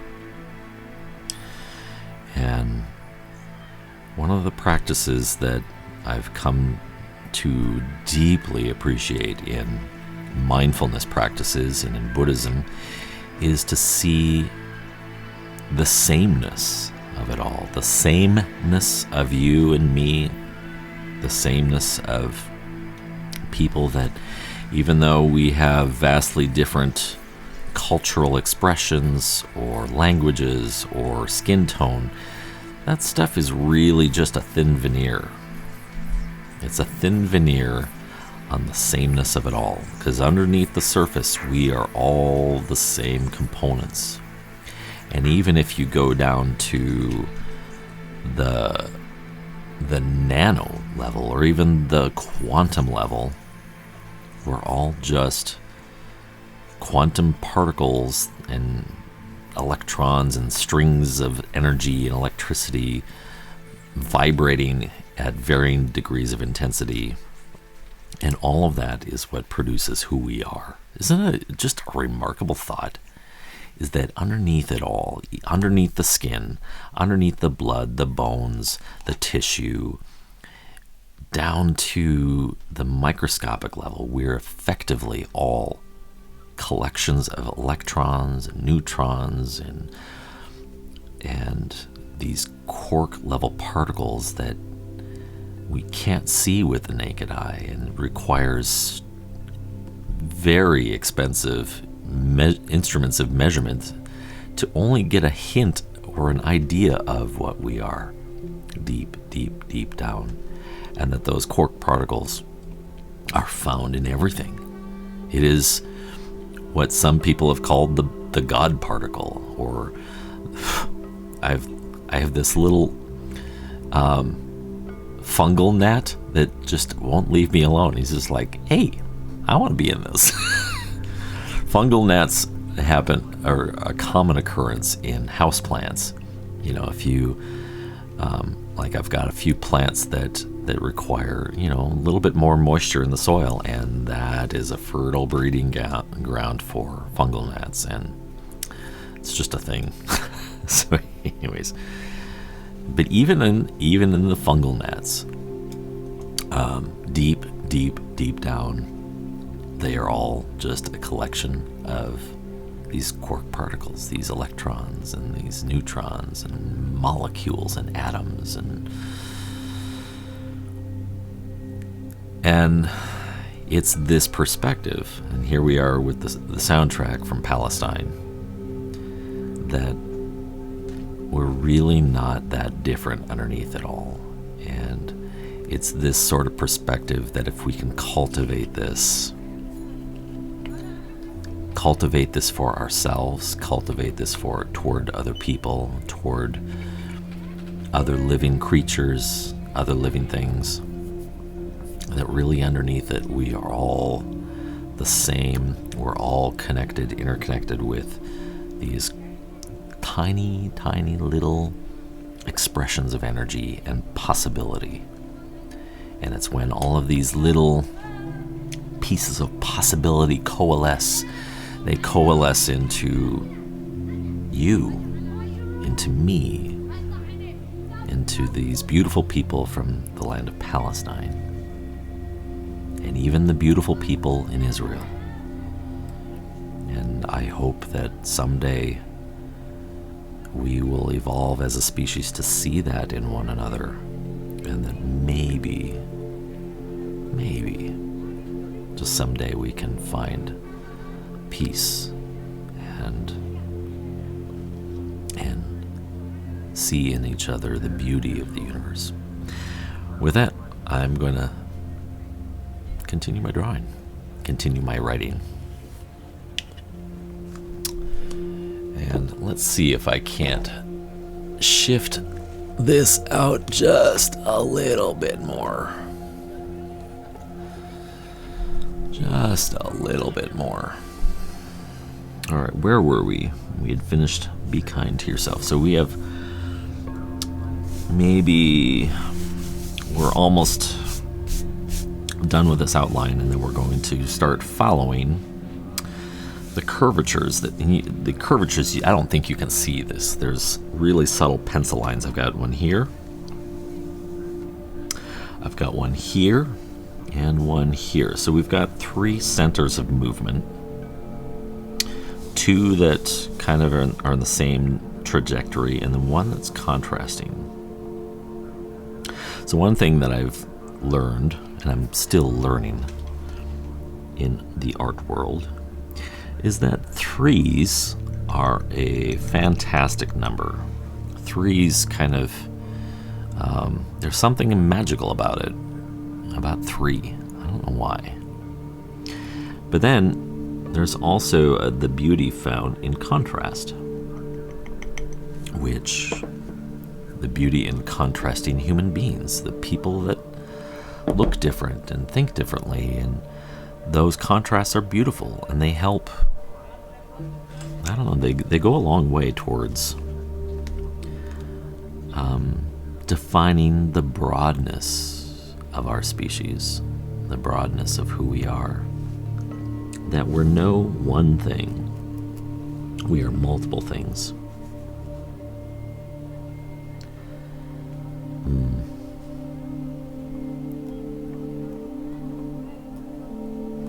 Be kind to yourself. Be kind to yourself. I hope that you are practicing that for yourself. Kindness towards yourself. I'm a work in progress. I'm still working at it myself, trying to work at being kind to myself. And this would be the last track to this album from Deep Dive Sound. What's the name of the album?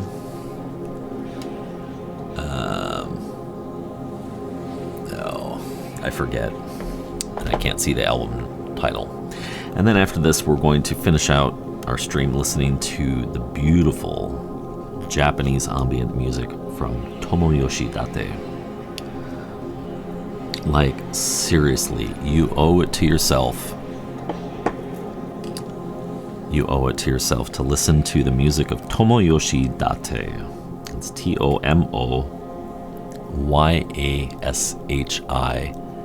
and Date is Date. It's music unlike anything I've ever heard.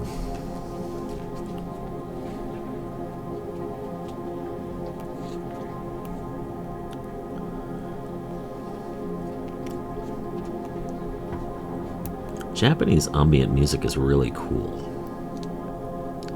It's different. It's different from ambient music elsewhere. It's very minimalist.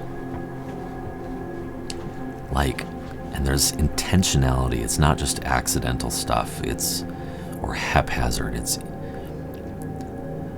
the music is minimalist, like the piano. Like if they introduce piano or another instrument, it's very minimalist, but it's sparse, but it's with intention. And same with the soundscapes. You're immersed into an atmosphere, an environment, and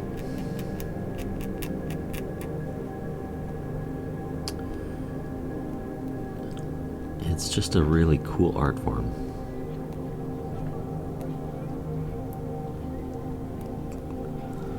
So I've become quite the connoisseur and lover and fan of Japanese ambient music. There's just something really beautiful about it. It doesn't beg for attention, you know. It's not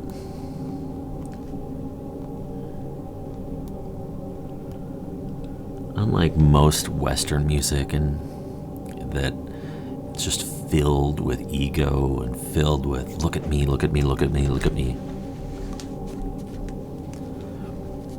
It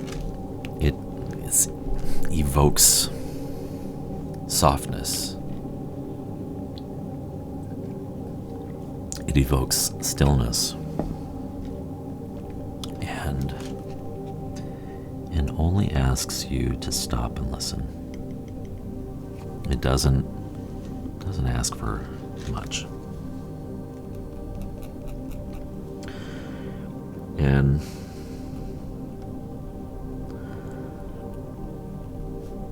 I hope someday that I can even bring that sort of stillness to my own music. I mean, my music is still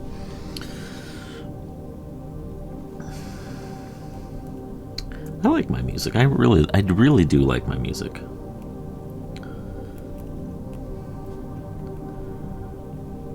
With that said, my music does tend to want to call attention to itself. It tends to be melodic. It tends to want to tell a story with a melody, with a phrase or phrasings, and there's nothing wrong with that. But I would like to also explore the minimalism of maybe there is a melody present, but the notes or phrases are so far apart that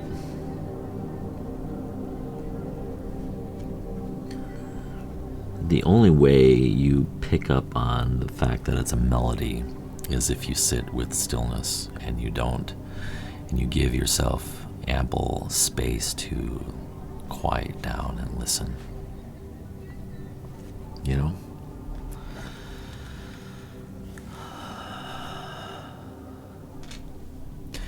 Brain weasels are totally it's the monkey mind, man. The monkey mind is so busy. There's always a story. There's always a narrative. It's always trying to compete for our attention.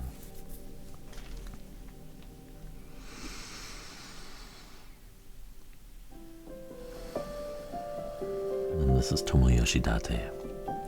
I think I'm going to stop talking for a while. I'm going to turn up the music and let you hear the sounds of the scratching of the nib along with it. I think it'll be appropriate, so let's just enjoy this moment for a while.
Hello, Calyx. It's nice to see you. Thank you for your lurk. Totally not necessary, but thank you very much. It's nice to see you, friend.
Gosh, I love this music so much.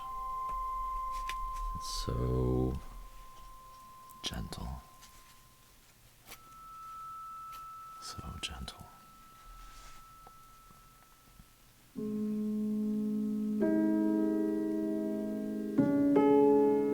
This is one of my favorite songs in the entire album.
Just breathe.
I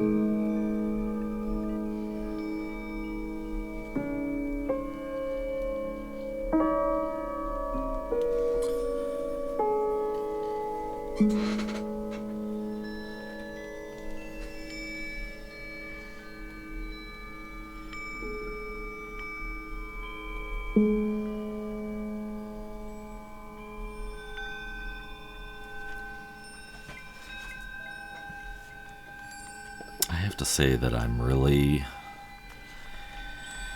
the process of this is really challenging. But I'm really enjoying this. It is challenging. It is challenging purely from the mechanical standpoint of trying to start out an approach without the shaking. Like, if I notice that once I get myself into rhythm, I can usually maintain a steady hand, but it's starting out. I notice a subtlety of anxiety. The anxiety of, oh God, here we go, I gotta make a mark. And my hand is shaking, and I feel the anxiety attached to that. Which this is a really interesting exploration for me. Trying to explore or uncover the source of my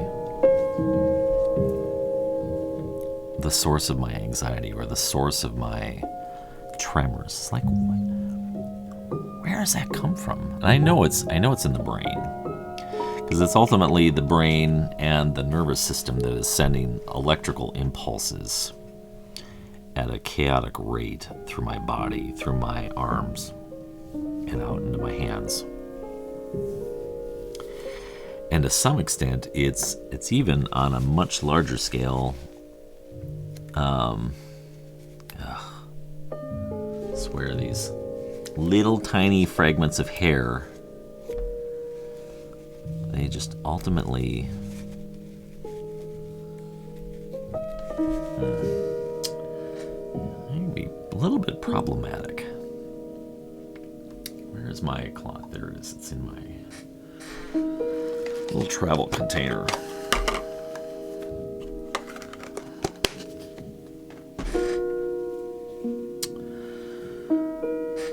But exploring the source of the tremors is kind of interesting. It's like, where does that come from? I know it's in the mind, and I know it's just ultimately electrical impulses, which then causes me to stop and ask the question, all right, well, if this is a product of the mind, is there a way that I can program or foster or cultivate in the mind the ability to counter that? I mean, maybe not, or maybe there's the possibility that somewhere along in my mind I can go, hey, let's slow down.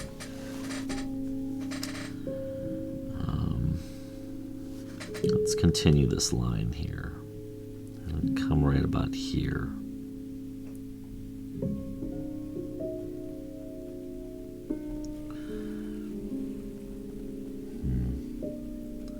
Which, I mean, the breathing exercises help.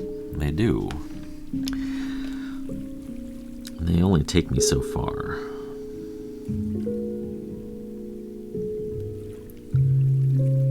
Therapy is helping.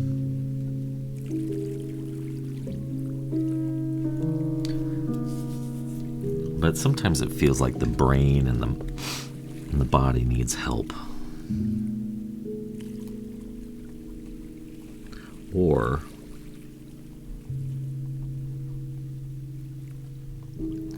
maybe it's in part how deeply ingrained these ideas of feeling inferior or less than or insufficient. Maybe it's just that these ideas are so deeply embedded that it's going to just take time and practice and effort to cultivate the opposite, cultivate the antidote to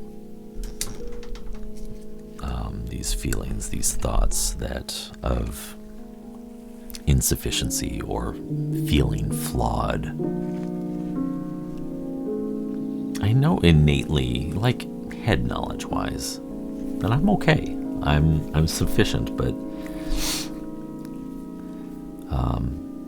and I think that we all suffer with this to some extent in varying degrees, that maybe there's a part of us deep down that still asserts the feeling of inadequacy. Gosh, Tomo Yoshidate is a master. Listen to this. It's really interesting and intriguing. So, it becomes the long haul work, the daily effort, the discipline of, no, you're good enough. You're all right. You are all right. Just who you are. You are all right. I'm all right. We are enough. We don't need to buy all the things to be happy. It does provide us a dopamine hit. It really does. It makes us feel okay momentarily.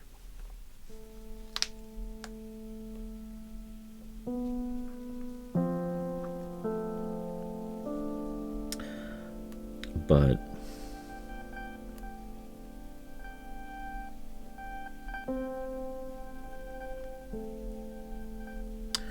when we explore what it means to be sufficient, when we explore what it means to be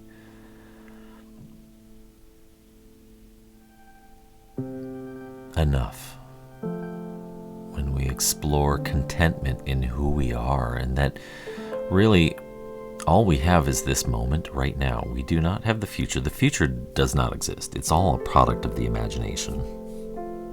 The future. Dreaming, wishing, hoping. It's all centered around the imagination. It doesn't exist. The past is just a dream. You can't ever go back to the past. That's why all this talk of time travel is ridiculous. The idea of building a time machine and be able to go back in time, you can't do that. You only have this present moment. And even if you could, you just can't. So,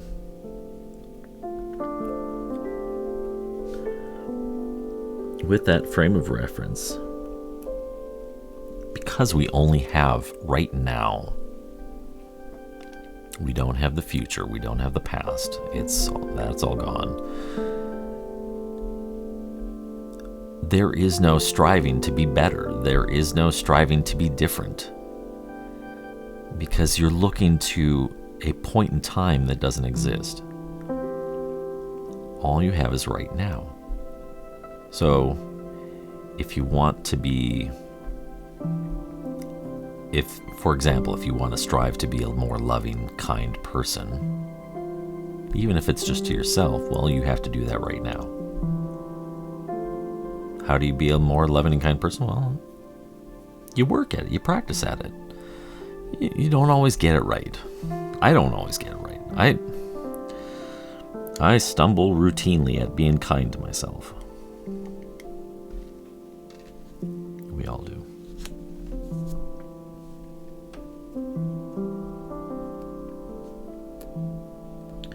But do you want to be that better human being? Well, you got to do it right now.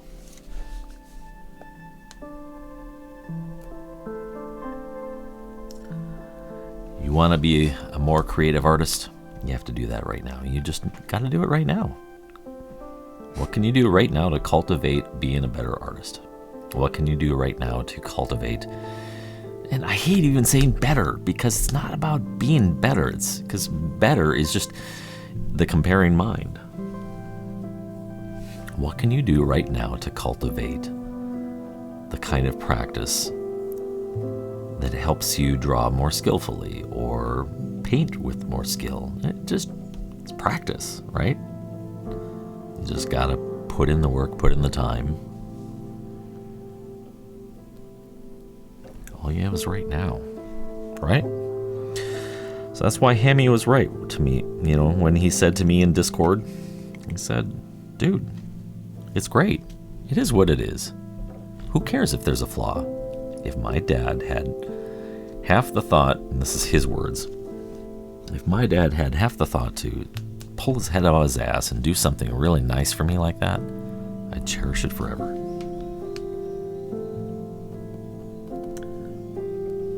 So, I've got to pull my head out of my own ass and just be kind to myself right now. Be kind. Be kind to yourself. It's okay. It's okay to fail. It's how we learn.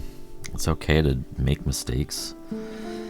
Because as Bob Ross says, they invariably lead to happy accidents. And if they don't lead to happy accidents, they lead to really interesting teaching moments for us.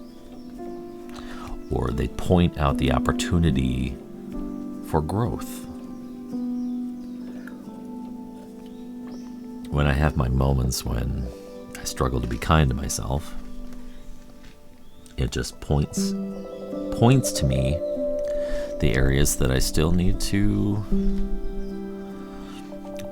bring some love and kindness and cultivation to. You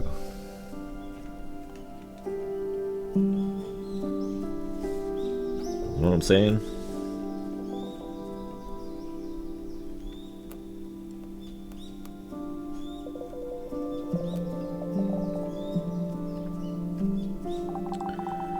Be kind to yourself. Be kind to yourself.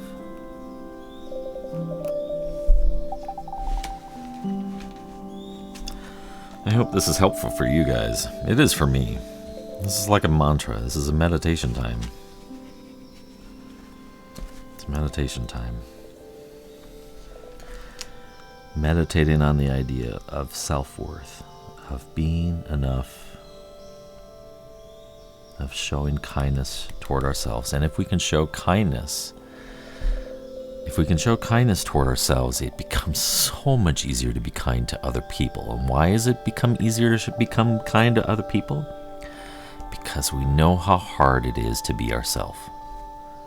We know the struggle of being us, of being me, of being you.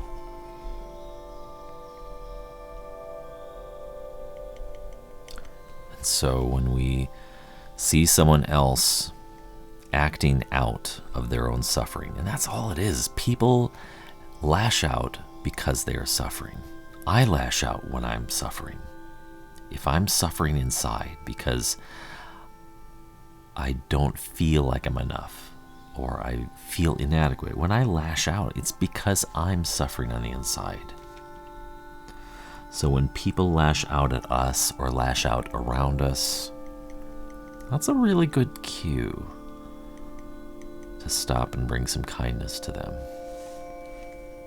And maybe help them see how they can be kind to themselves as well.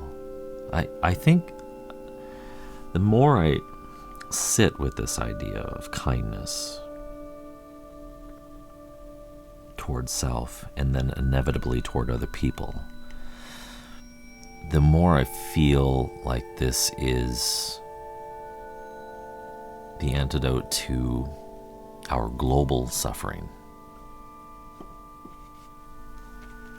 It's also the answer to, I believe, our climate condition. Because what does it mean to be kind to yourself and to be kind to other people? Well, it means you understand your condition, your state as a human being, and you also see that we try and fill our suffering with things. We fill our suffering with experiences.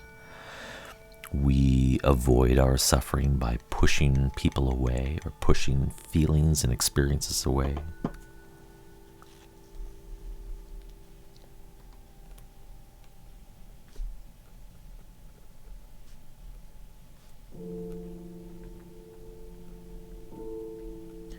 When we stop pushing things away, when we stop pushing away the felt experience of being human, even the really shitty hard stuff, when we stop trying to fill that feeling, fill that void with possessions, purchases from Amazon, experiences, drugs, alcohol, entertainment, we start desiring less, we start craving less, and with time you can really cultivate stillness. And there's a mystic by the name of Sadhguru. I've probably mentioned this before, but it bears mentioning again, that if we want to find peace for ourselves, it requires stillness, just sitting in stillness, in quiet. Turn down the lights in your room. Sit down on the floor. Elevate your posture so you're sitting up straight, not slouching over. Taking long, slow, deep breaths. And sitting in the midst of it all, in the midst of your life, whatever it may be. And find stillness and contentment in who you are. Flaws and all. It goes for me too. Being understanding, being kind. And you practice at that, you cultivate that. You work with it, work with the feeling of being you and being loving to that you, being kind to that version of you. And I think it'll go a long way towards transforming your life, transforming your perspective, and transforming the way you relate to other people, even to the people who are really unskillful toward you, even the people that are not kind, the people who parade around life like they've got something to prove. And just going through life feeling like the world is against them. And so their response naturally is to push, to shove, to lash out, to say all of the unkind words, do all of the unkind things, leaving all of the nasty remarks in the comments section.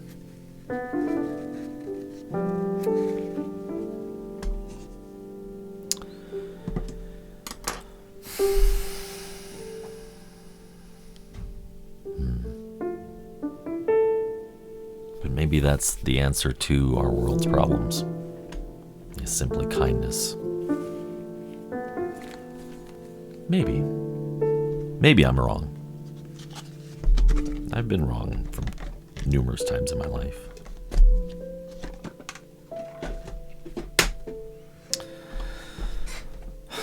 But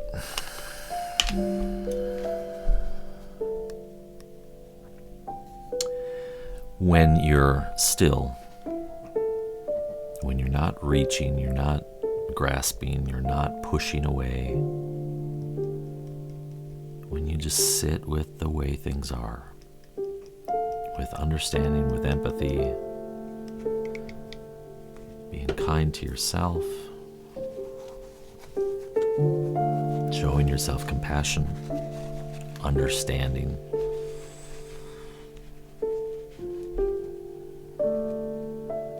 It can really shape our experience. And oh my gosh, Evans the Bard. I've been thinking about you. I've been thinking about you, my friend. I've been thinking about you.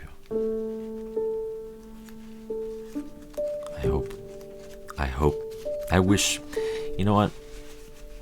I just wish for you peace, love, and joy wherever life has you right now. So I hope you're well. I need to wrap up my stream. You know what? This is funny because you're here at the last minute, and this was always classic me at your stream, always coming in at the very last minute. My, how the tables have turned.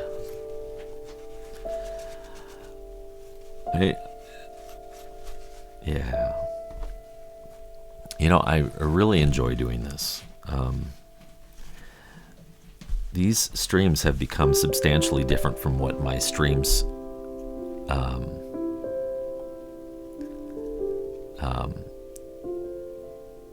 these streams have become substantially different from what they have been in the past.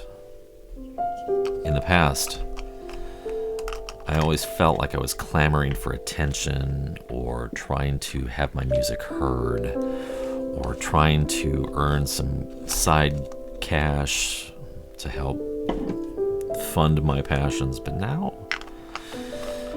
things are different.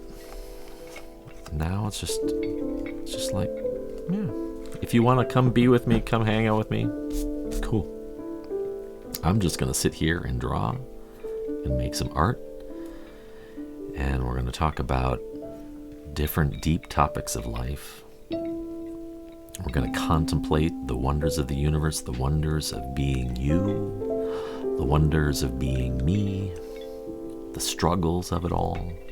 Because it's tough being a human being. You know, we drum up lots of suffering for ourselves. So, you know what you can do, Evan, if you have the time. I'd encourage you to just go back and replay the stream. It's not that you're missing amazing content. It's not really the point, but you get a lot more of the context of what we were talking about, and this has become involuntarily an ASMR stream because the adapter on my boom stand broke, so I had to move my microphone closer, and invariably you could then hear the dip pen, the scratching of the nib against the paper, and so it became kind of an ASMR experience for some. But this shift toward making this just a more of a meditative time and experience for myself and for others, and a lot less about just trying to clamor for attention or trying to raise money or have my music heard. I don't even really care about that stuff anymore. I mean, the money helps, but it's not really important. What really is important is a lot of the stuff we've been talking about today, and the ideas we've been ruminating on about showing ourselves kindness and how that translates to transforming our experience as human beings, and how it plays out in the kindness extended towards other people, and ultimately the world and our environment and our ecosystem. And that, I think, kindness is the antidote to our suffering. Kindness and understanding, those two things paired together. That's good, Evan. That's good. Because, you know,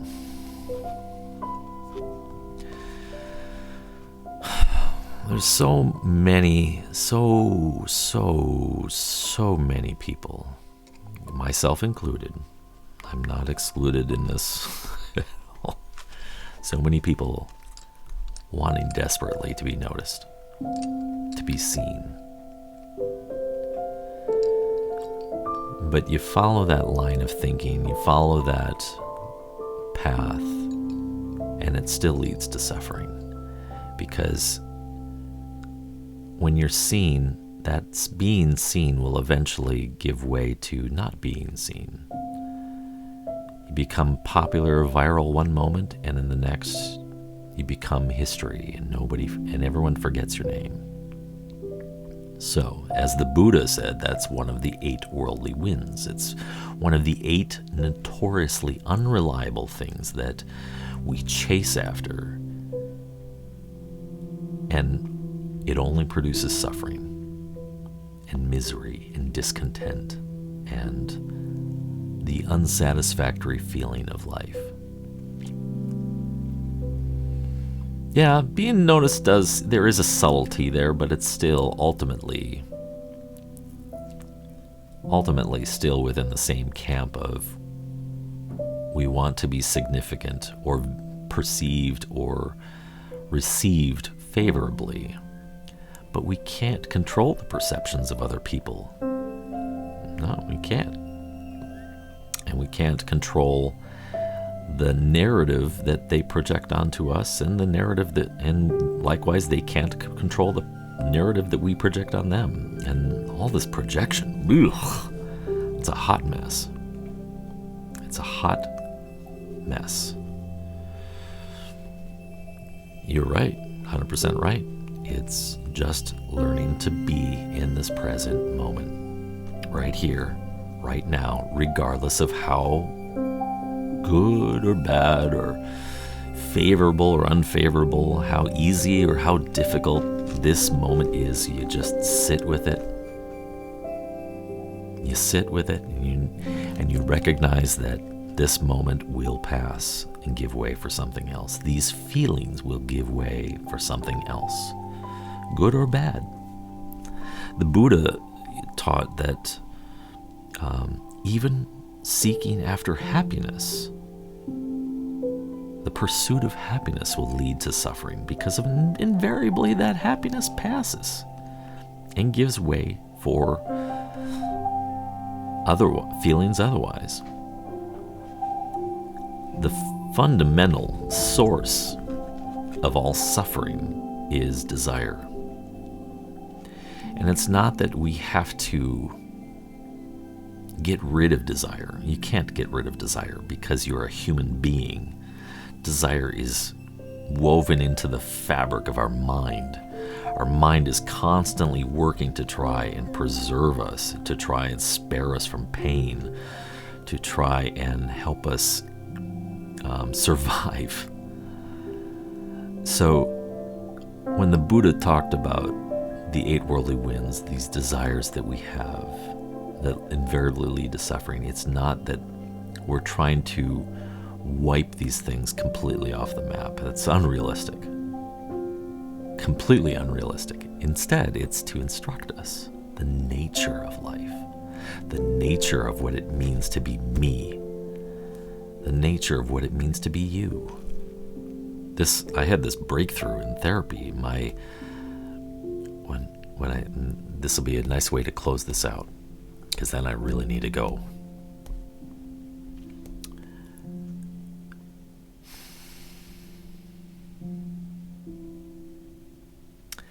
There's always going to be that part of you you just wish would be otherwise. There's always going to be that part of you that you wish you could change. Like, I tend to think of myself as a caring person, someone who cares deeply, but the convex side of caring deeply is that sometimes I care too much about things that I shouldn't care about. And it leads to suffering. when I care so deeply about recycling or caring for our planet, and people around me don't know how to recycle properly, or I see trash all over the ground, and I get worked up about that. And that's just one small, simple example. But my therapist is like, you can't change that about you. You can try all of these mindfulness practices, all this meditation, all of these practices to try and cultivate a state of peace and equanimity.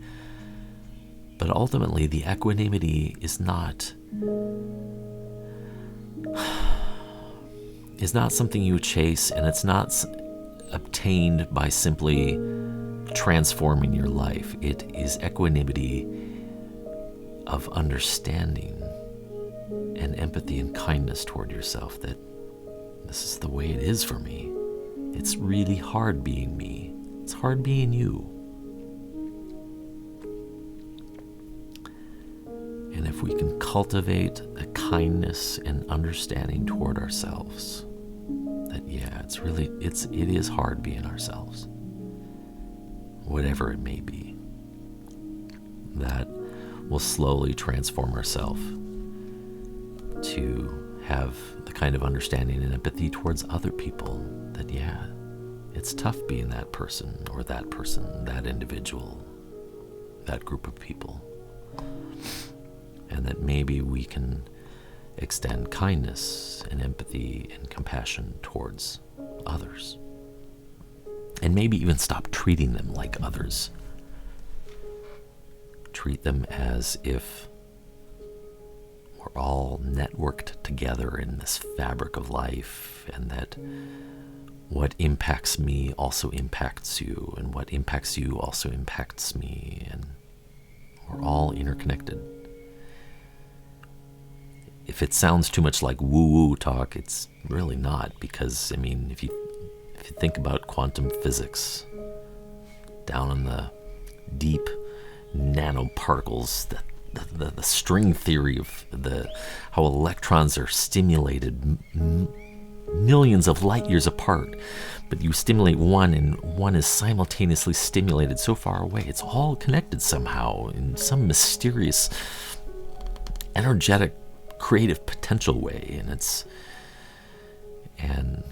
the stuff that we're made of. We are made of all these quark particles and electrons, neutrons, all the little tiny things that shapes this manifestation called Michael Tangen or Stolas, that manifests as Evans the Bard or Miro or Mahara, Calyx Creative. We're all interconnected. So, let's go forth. Let's show ourselves some kindness. Show yourself some kindness this week. Right now. Not even this week. Right now. I'm going to go be kind to my son, and we're going to go watch him play soccer. He's so passionate about what he does. He's a gifted person. I would love that too, Evan. I have it on good authority that I think you're from Oregon. I've got kind of a friend/acquaintance out in Oregon, and I would love to go back there someday. So, yeah, let's do it. Let's make it happen.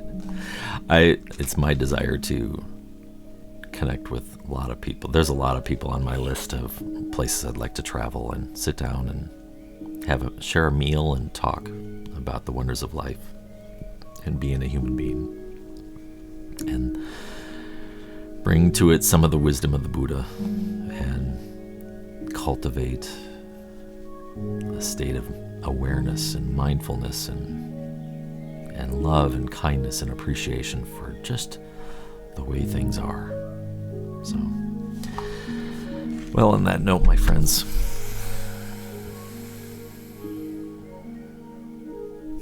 thank you for listening. Thank you for watching this art slowly unfold. I have a long way to go. I mean, look at this. I have a long way to go. So, Evans, you're late to the scene here. This is let me put this in proper perspective. This is the Japanese word for kindness. And I'm going to fill the page with the words, be kind to yourself, in varying degrees and patterns and shapes and stuff. And then we'll finally wash it out with some watercolor to add in some interest. And I think it'll be nice. And then I'm going to give it away to someone who really needs that reminder to be kind to themselves after I've sat with it myself. So we'll see. Well, dear friends,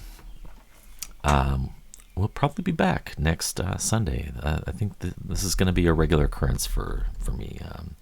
Streaming art, listen to some ambient music, and conversation on different topics that not only affect art, but just life as a human being. So let's take one final deep breath together, okay? So just sit upright wherever you are. Make your spine nice and tall. Sit with dignity. You're a human being. Sit with dignity. And we're going to inhale and exhale as long as we can. We're going to pause for about 5 seconds in between each breath. All right, ready? Let's inhale together.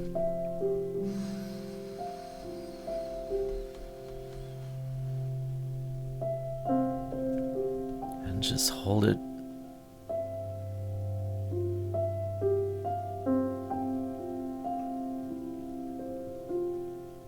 And slowly exhale.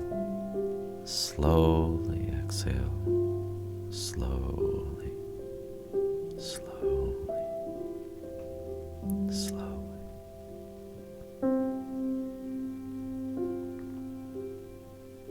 Pause.